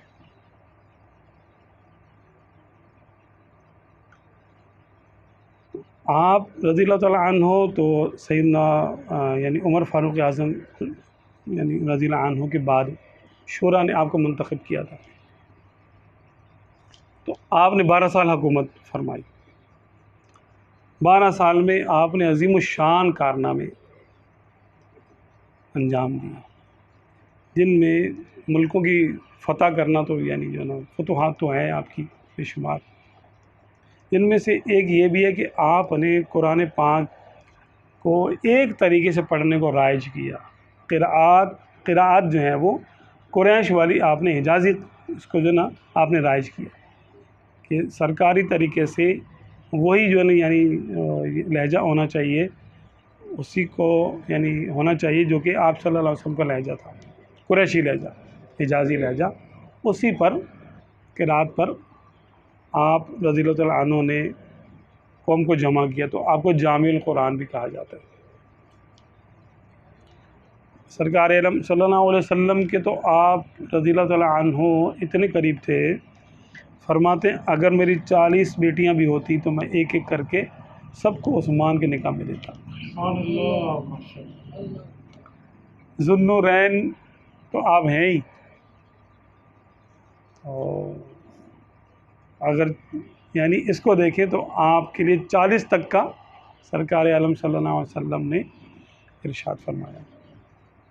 پھر 3 مرتبہ آپ رضی اللہ تعالیٰ عنہ نے جنت خریدی سرکار صلی اللہ علیہ وسلم سے. ایک مرتبہ ایک کنواں تھا جس کو یہودی کی ملک تھا اور وہ مہنگے داموں پانی بیچتا تھا. سرکار صلی اللہ علیہ وسلم نے ارشاد فرمایا جو اس کنویں کو خرید کر وقف کر دے مسلمانوں پر, اس کے لیے جنت کی ضمانت ہے. آپ نے خرید کے کیا, وقف کیا. دوسرا یہ تھا کہ جب مسجد نبوی شریف کی توسیع کے لیے جس کا باغ تھا مسجد نبوی شریف کے ساتھ ہی تھا, ایک شخص کا باغ تھا، تو اس کو آپ صلی اللہ علیہ وسلم نے آفر دی کہ تم چاہو تو جنت کے باغ کے بدلے میں یہ باغ مجھے دے دو، اور اس نے کہا کہ نہیں، میں تو نہیں دے سکتا، انکار کر۔ تو یہ بات جو ہے وہ سیدنا عثمان غنی رضی اللہ عنہ کو پتہ چلی، وہ جلدی سے گئے اس شخص کے پاس اور اس کو اپنے ایک باغ کا بتایا کہ میرا وہ باغ ہے اور وہ بہت زیادہ پھلدار تھا۔ فرمایا کہ اس باغ کے بدلے میں تو اپنا باغ مجھے بیچ دے۔ اس نے تھوڑا غور کیا، اس نے بولا ہاں وہ صحیح ہے، اس نے بیچ دیا۔ پھر آپ سرکار صلی اللہ علیہ وسلم کے پاس حاضر ہوئے کہ یا رسول اللہ صلی اللہ علیہ وسلم، آپ نے جو یہ ارشاد فرمایا تھا کہ تو باغ مجھے بیچ دے، اس نے تو منع کر دیا تھا، تو کیا یہ آفر ابھی بھی قائم ہے؟ فرمایا ہاں، کیوں نہیں۔ تو آپ رضی اللہ عنہ نے پھر عرض کی سرکار میری طرف سے یہ باغ مسجد نبوی شریف کے لیے حاضر ہے۔ تو آج وہ وہاں پر لاکھوں لوگ نمازی پڑھتے ہیں، وہاں پر لوگ نمازی ہیں، کروڑوں بلکہ اربوں لوگ پڑھ چکے ہیں نماز۔ وہ آپ کا وقف کیا ہوا باغ ہے جو مسجد نبوی شریف کی توسیع میں استعمال ہوا، اس کا حصہ ہے۔ جنت کی بشارت ہوئی۔ پھر ایک یہ ہے کہ ویسے تو ہر موقع ہی آپ کا خاص تھا، پھر غزوہ جو ہے تبوک کے موقع پر مسلمانوں کے پاس مال و دولت کی بڑی کمی تھی، تو آپ صلی اللہ علیہ وسلم نے ارشاد فرمایا کہ کون ہے جو اللہ کی راہ میں یعنی مال پیش کرے۔ تو آپ رضی اللہ تعالیٰ عنہ نے کھڑے ہو کر عرض کی سرکار 100 اونٹ مال سمیت۔ فرمایا ٹھیک ہے، بیٹھ دو۔ سرکار خوش ہو گئے۔ دوسری مرتبہ پھر آپ صلی اللہ علیہ وسلم نے ارشاد فرمایا کہ کون اللہ کی راہ میں دیتا ہے؟ پھر آپ کھڑے ہوئے، 100 اونٹ مزید۔ تیسری بار جب آپ نے جو ہے وہ عرض کی سرکار 100 اونٹ مزید، تو سرکار عالم صلی اللہ علیہ وسلم نے ایسا چہرہ مبارک جو ہے نا وہ مزید چمکنے لگا۔ فرمایا آج کے بعد عثمان جو چاہے کرے، اللہ اس کو نہیں پوچھے گا۔ آج کے بعد عثمان جو چاہے کرے، اللہ اس کو نہیں پوچھے گا۔ تو بات ہی ختم ہو گئی۔ تو اتنے بڑے جلیل القدر یعنی جن کا امت میں بلکہ امتوں میں نبیوں کے بعد جن کا چوتھا مقام ہے، نبیوں کے بعد پہلے تو نبی ہیں، اس کے بعد سیدنا ابوبکر صدیق رضی اللہ عنہ، پھر عمر فاروق اعظم، پھر آپ جو ہے نا عثمان۔ ہاں یعنی امت میں جو ہے وہ تیسرا اور نبیوں سے چوتھا مقام ہے۔ اچھا، سبحان اللہ۔ تو اب ایسی شخصیت کو شہید کیا گیا، یہ آپ دیکھیں، کیونکہ ایک بار آپ صلی اللہ علیہ وسلم نے غیب کی خبر بتائیں کہ فلاں جو ہے وہ میرے بعد حکومت ملے گی، اس کو فلاں کو ملے گی، فلاں کو ملے گی۔ پھر آپ کی طرف ارشاد فرمایا کہ عثمان تم کو ملے گی، لیکن ایک آزمائش بھی ساتھ میں آئے گی، تب جب آزمائش آئے تو صبر کرنا، اللہ تم کو ایک قمیض پہنائے گا، لوگ چاہیں گے کہ تم وہ قمیض اتار دو، خلافت کی قمیض، لیکن تم اتارنا نہیں یہاں تک کہ ہم سے ملاقات کرو۔ تو آپ رضی اللہ عنہ رونے لگے اور عرض کی سرکار آپ میرے لیے استقامت کی دعا کریں۔ تو آپ صلی اللہ علیہ وسلم نے دعا دی، استقامت کی، صبر کی، اجر کی۔ پھر یہ ہوا کہ جب سیدنا عمر فاروق اعظم رضی اللہ عنہ کے وصال کے بعد، شہادت کے بعد آپ خلیفہ بنا دیے گئے، تو آپ نے 12 سال حکومت کی۔ سرکار دو عالم صلی اللہ علیہ وسلم کی مبارک انگوٹھی جو آپ صلی اللہ علیہ وسلم نبوت کی یعنی جو ہے نا اس پہ وہ تھا محمد رسول اللہ لکھا ہوا تھا، اور وہ خطوط پر اس سے مہر لگایا کرتے تھے آپ صلی اللہ علیہ وسلم۔ وہی انگوٹھی خلیفہ کو ملتی تھی، تو سیدنا ابوبکر صدیق کو جو نہ ملی، پھر سیدنا عمر فاروق اعظم رضی اللہ عنہ کو ملی، اور ان کے بعد پھر آپ کو ملی. تو وہ آپ کی یعنی انگلی میں رہتی تھی ہمیشہ. 6 سال کے بعد، 6 سال کا عرصہ تو بڑا زبردست گزرا آپ کا. 6 سال کے بعد ایک واقعہ ایسا آتا ہے کہ آپ کنویں میں پاؤں لٹکا کے بیٹھے ہوئے تھے اور کبھی انگلی سے جو ہے نا انگوٹھی کو نکالتے، کبھی یوں کرتے، کسی بات پہ سوچ بچار کر رہے تھے. انسان کی عادت ہوتی ہے. وہ جو ہے نا یعنی انگوٹھی کنویں میں گر گئی. ہاں پتہ نہیں کتنے دن، 3 دن یا کتنے دن اس کنویں کا سارا پانی نکلوایا، ریت چھنوائی اس کی، تو انگوٹھی نہیں ملی دوبارہ. مفتی احمد یار خان صاحب نعیمی رحمۃ اللہ علیہ ارشاد فرماتے ہیں کہ اس انگوٹھی میں خاتم سلیمانی کی تاثیر تھی. سلیمان علیہ السلام جو ہے نا وہ یعنی جو پہنتے تھے انگشتری، اس کی وجہ سے جنات اور ساری جو بھی تھے مخلوق تھی وہ آپ کے تابع تھی، اس یعنی انگوٹھی کی وجہ سے. تو وہی تاثیر اس میں بھی تھی. اسی لیے مسلمان ترقی پہ ترقی کر رہے تھے. خلیفہ جہاں مہم کو بھیجتے تھے اس میں اللہ تعالیٰ کامیابیاں دے دیتا تھا. سب امن و امان، سکون، چین، زبردست. لیکن اب خدا کا کرنا کیا ہوا کہ وہ انگوٹھی آپ سے کھو. اب وہ آخر کے 6 سال آپ کے لوگوں کو اعتراضات پیدا ہونے شروع ہو گئے. لوگوں کے دل مختلف ہو گئے. کچھ لوگ آپ سے متنفر بھی ہو گئے بعض باتوں کی وجہ سے، جس میں وہ ان کی غلط فہمیاں ہیں. اور کچھ کفار جو کہ مسلمان بن گئے تھے بظاہر اور اندر سے وہ مجوسی تھے، اندر سے وہ وہی تھے جو ہیں منافق تھے، اندر سے کافری تھے. انہوں نے اسلام کا لبادہ اوڑھا اور انہوں نے مسلمانوں کے گروہوں میں یعنی جو نا گروہ ہو کر چھپ گئے، ان میں مسلمانوں کے اندر آ گئے.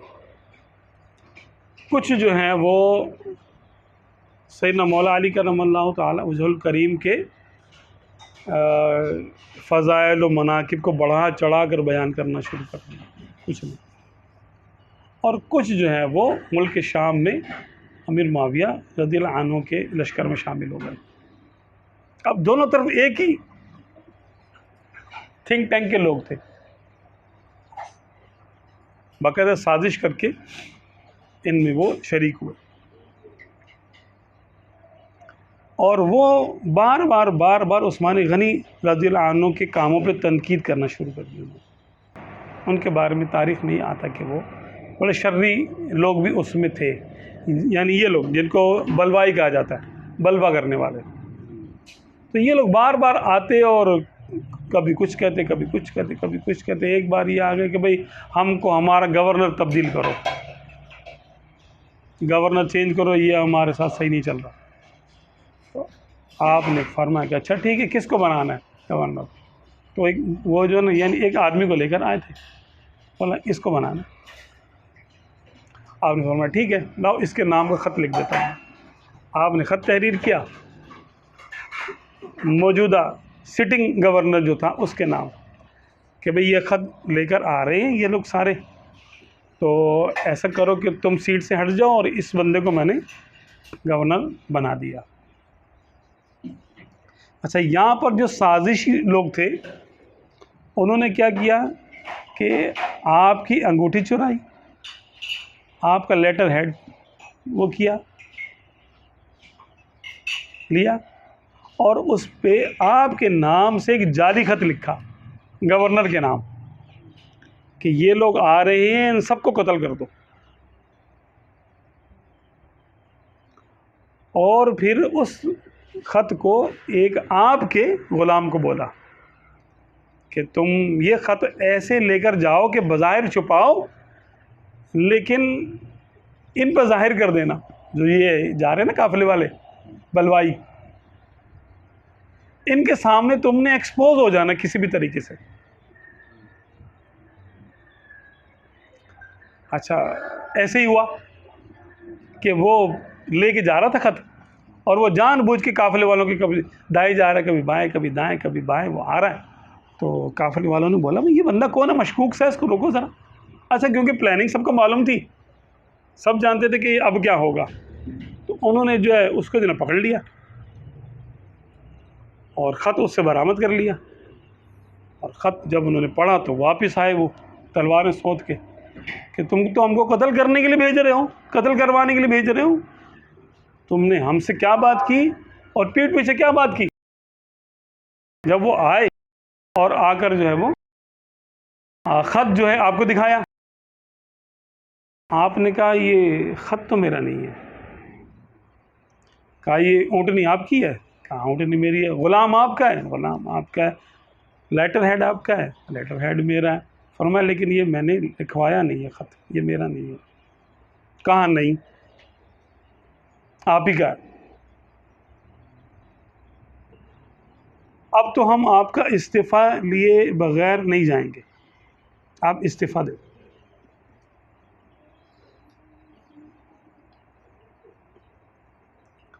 اب آپ کو تو سرکار عالم صلی اللہ علیہ وسلم نے فرمایا تھا کہ ایسا ہوگا، اور تم نے استعفیٰ نہیں دینا یہاں تک کہ ہم سے ملاقات کرو. آپ نے کہا بھائی میں یہ کام تو نہیں کر سکتا، استعفیٰ تو میں نہیں دوں گا، کیونکہ آپ کو صبر کرنے کا حکم تھا. صبر کرو. اگر حکم یہ ہوتا کہ جہاد کرنا تو آپ جہاد کرتے. صحابہ کرام موجود ہیں پورے مدینے میں، مولا علی ہیں، امام حسن، امام حسین ہیں. ان لوگوں نے صحابہ کرام کو اور دیگر لوگوں کو، تابعین کو خط دکھا دکھا کے باتیں بنائی کہ دیکھو خلیفہ نے یہ کر دیا، خلیفہ نے یہ کر دیا، خلیفہ نے یہ کر دیا. اب ہر بندہ تو اتنے تدبر والا نہیں ہوتا. وہ کہہ رہے ہیں یار پتہ نہیں یار کیا صحیح ہے کیا نہیں ہے. بھائی ادھر بھی اچھے لوگ اس طرف بھی ہیں، بلوائیوں کے علاوہ جو لوگ ہیں وہ بھی ڈبل مائنڈڈ ہوئے ہوئے ہیں، اچھے لوگ بھی ڈبل مائنڈڈ ہو گئے کہ یار یہ کیا. انہوں نے نیوٹرل ہونے کا فیصلہ کر لیا، بھائی ہم نہیں جانتے، تم لوگ طے کرو آپس میں. لیکن مولا علی نے کہا کہ آپ ہمیں حکم دیں، ہم ان کا بھی کام تمام کر دیتے ہیں. واقعی کر دیتے ہیں جو یہ کہہ رہے ہیں نا، بلوا کر رہے ہیں مدینے میں، یہ ہم ان کو چھوڑیں گے نہیں. کتنے ہیں یہ؟ 1,500-2,000 ہیں، صفائی کر دیں گے ان کا بھی، مسئلہ ہی نہیں ہے. تو آپ نے ارشاد فرمایا کہ نہیں، میں مدینے میں بدامنی نہیں چاہتا. اچھا اب یہاں پر اب آپ کی حفاظت کے لیے، کسی کے وہم و گمان میں بھی نہیں کہ یہ شہادت ہی ہو جائے گی، تو حفاظت کے لیے آپ نے ہلکا پھلکا انتظام کیا. مولا علی نے حسنین کریمین کی ڈیوٹی لگا دی کہ جاؤ خلیفہ کے دروازے پہ کھڑے ہو جاؤ. اچھا حضرت ابوبکر صدیق جو ہیں وہ، یعنی ان کا بیٹا رضی اللہ تعالیٰ عنہ، ان کا ایک بیٹا جن کا نام محمد تھا، وہ بھی ان بلوائیوں کی باتوں میں آئے ہوئے تھے.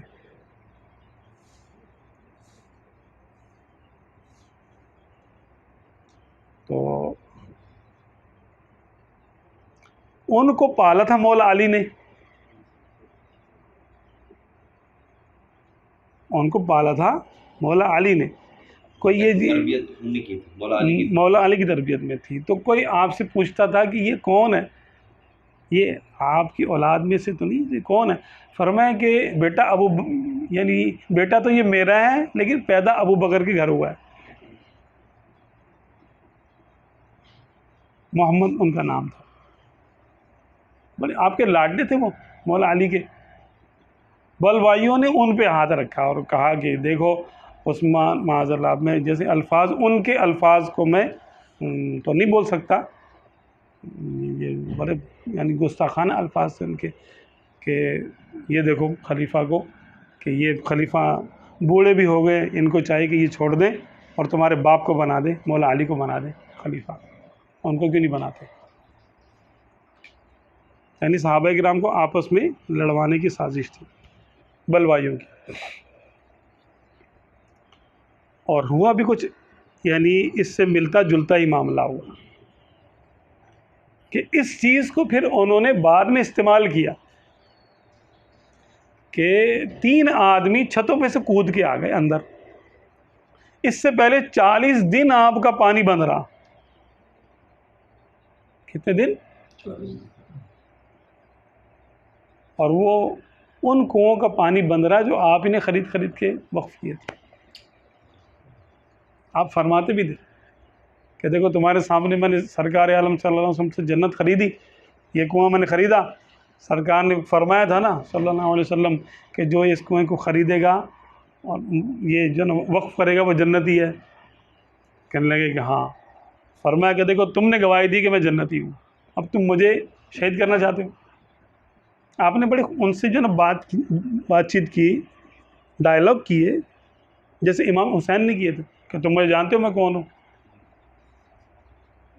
نہیں مانے. تو کربلا تو خیر ہے بڑی بات ہے، 3 دن کا ہے نا سارا معاملہ، یعنی 7، 8، 9 اور 10، 4 دن، 5 دن، 3 دن پانی بند رہا. بہت افسوسناک واقعہ وہ بھی اسلامی تاریخ کا. یہ بھی کم افسوسناک نہیں ہے. وہاں تو ہم یہ کہہ سکتے ہیں کہ کربلا میں بظاہر یہاں 72 تھے اور وہاں 22,000 تھے،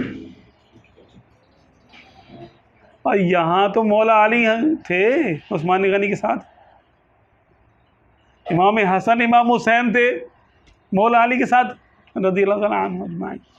صحابہ کرام تھے مولا علی یعنی ان کے ساتھ، سیدنا عثمان غنی رضی اللہ عنہ کے ساتھ. لیکن آپ نے کہا نہیں، مجھے صبر کرنے کا حکم ہے، جہاد کرنے کا حکم ہے. کیا میں صبر کروں؟ 40 دن آپ کا پانی بند رہا. تو ایک دفعہ ایسا بھی ہوا کہ سیدنا مولا علی کرم اللہ تعالیٰ وجہ الکریم پانی مشکیزے میں بھر کر لے کر گئے، تو بلوانیوں نے آپ کو روک لیا. کہنے لگا نہیں، پانی لے کے جانے کی اجازت نہیں ہماری طرف سے، آپ نہیں لے کے جا سکتے. ایک نے تلوار ماری اور مشکیزہ پھاڑ دیا.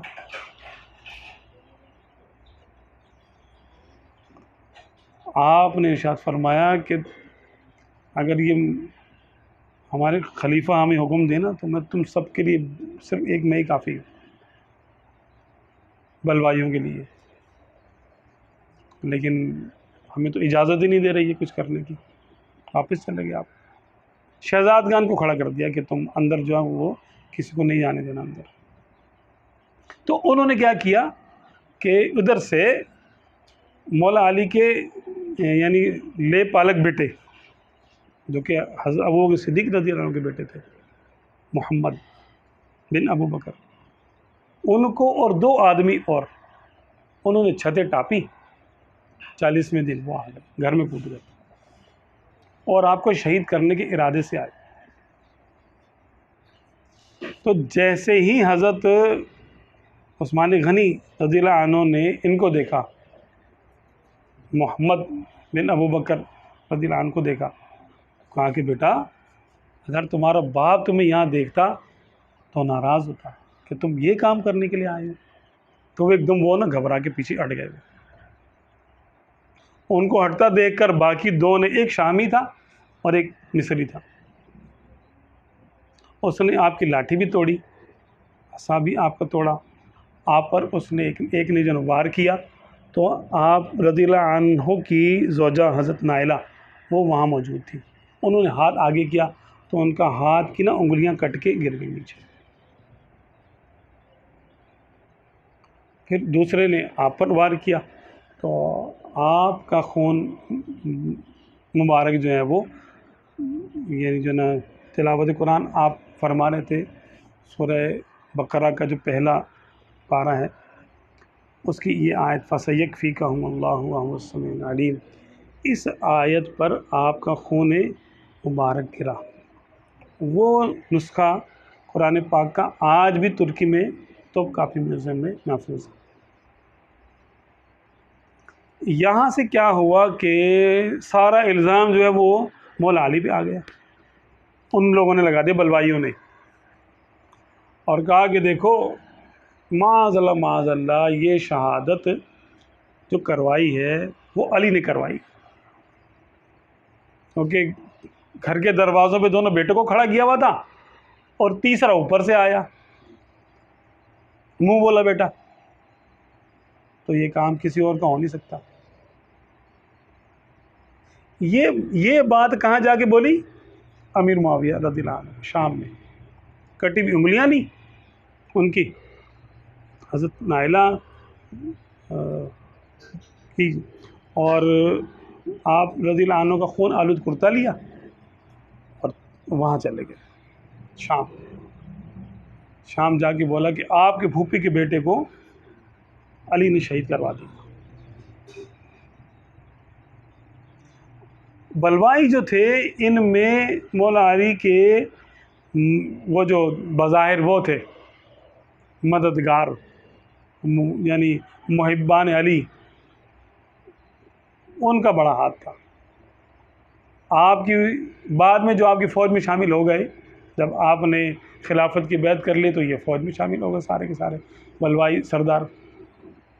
تو جب آپ نے تحقیقات کی مولا علی نے کہ یہ ان کو شہید کرنے والا کون ہے، اس شہادت کے جو ہے نا پیچھے کس کس کا ہاتھ ہے، تو 100 افسر آپ کے فوج کے کھڑے ہو گئے. خوارج، روافظ، جو بعد میں رافضی بن گئے، بولا کہ ہم نے کیا شہید. اب فرمانے کہ یار یہ میں یعنی اب کیا کروں؟ اگر یہ تو پوری فوج ہے، پھر ان کے پیچھے پوری فوج ہے، سب کیا کروں؟ سزا کیسے دوں ان کو؟ اب یہ حالات ان کو نہیں پتہ، امیر معاویہ رضی اللہ عنہ کو نہیں معلوم. وہاں تو یہ جا کے بولا کہ دیکھو خود جو ہے نا خلیفہ بننا تھا معاذ اللہ، تو آپ نے 2 بیٹے کھڑے کیے، تیسرے کو اوپر سے بھیجا اور ان کو شہید کر دیا، اور اب دیکھو قاتل بھی نہیں گرفتار کر رہے. آپ کہیں نا. تو آپ رضی اللہ عنہ نے یعنی امیر معاویہ رضی اللہ عنہ نے خطوط بھیجنا شروع کیا کہ بھائی آپ قاتلوں کو پکڑیں، کیونکہ وہ خلیفہ کی قاتل ہیں، اور میرے پھوپھی کے بیٹے میں ذاتی حیثیت میں آپ سے قصاص کا مطالبہ کرتا ہوں. تو آپ رضی اللہ عنہ نے ارشاد فرمایا کہ ابھی رک جاؤ، ابھی جب حالات میرے کنٹرول میں ہوں گے تو میں کچھ کرتا ہوں، ابھی تو حالات میرے اختیار میں نہیں ہیں. یوں کرتے کرتے کرتے وہ پھر جنگوں کا سلسلہ ہوا. کچھ بلوائی یہاں موجود تھے، آپ کی طرف سے جھوٹا خط ان کو لکھ دیتے گالیوں والا، اور امیر معاویہ کی طرف سے جھوٹا خط آپ کو لکھ دیتے گالیوں والا. تو یہ سب تاریخ کا حصہ بن گیا کہ دیکھو ایسا بھی ہوتا رہا، حالانکہ دونوں طرف سے معاملہ ایسا نہیں تھا.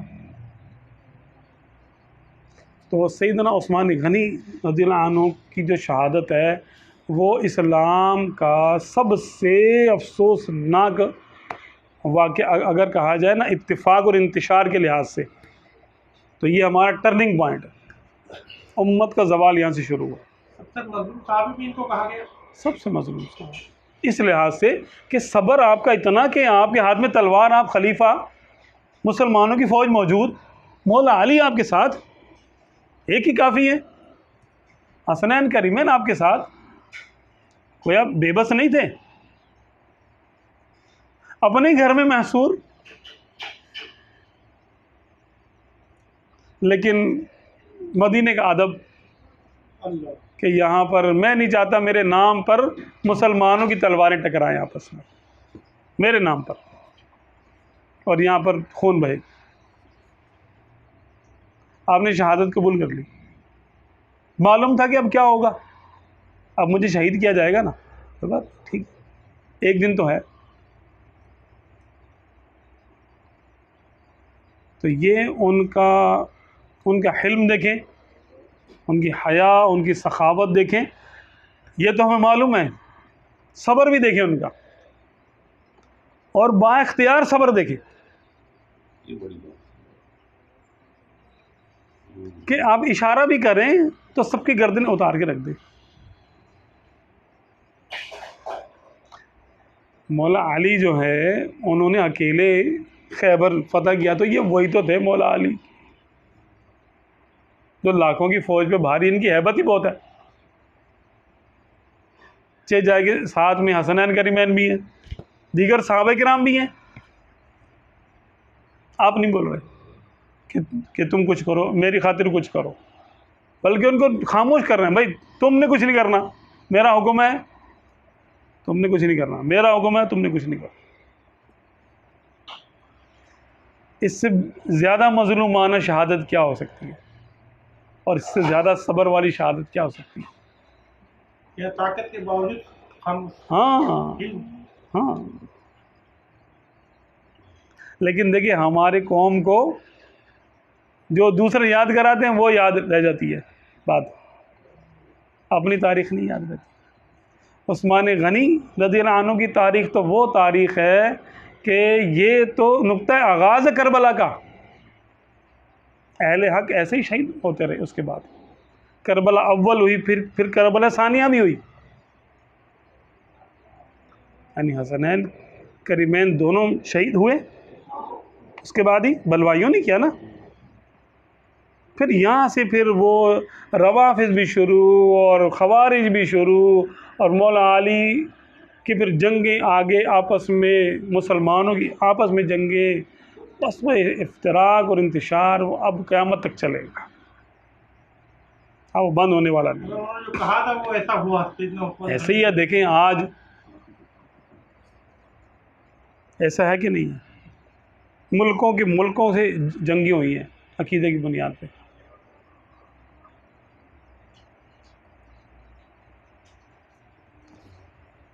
بس اللہ تبارک و تعالی ہمیں سیدنا عثمان غنی رضی اللہ عنہ کے محبین میں رکھے۔ مولا علی بھی اسی طرف تھے نا، جی جی،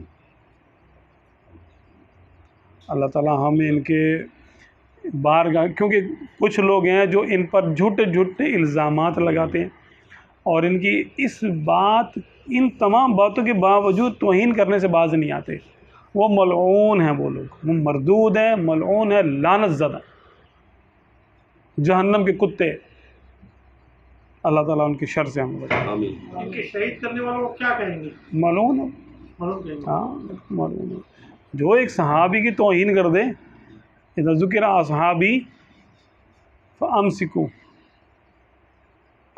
مارنے آپ کو شہید کرنے والے صحابی نہیں تھے، اچھا وہ صحابی نہیں تھے؟ نہیں صحابی تھوڑی تھے، وہ تو بلوائی تھے، مصری اور شامی۔ جی، کچھ میں مصری اچھا یہ صحابی نہیں تھے؟ نہیں صحابی نہیں، آپ کو شہید کرنے والے صحابی نہیں تھے، دوسرے لوگ باہر سے آئے تھے۔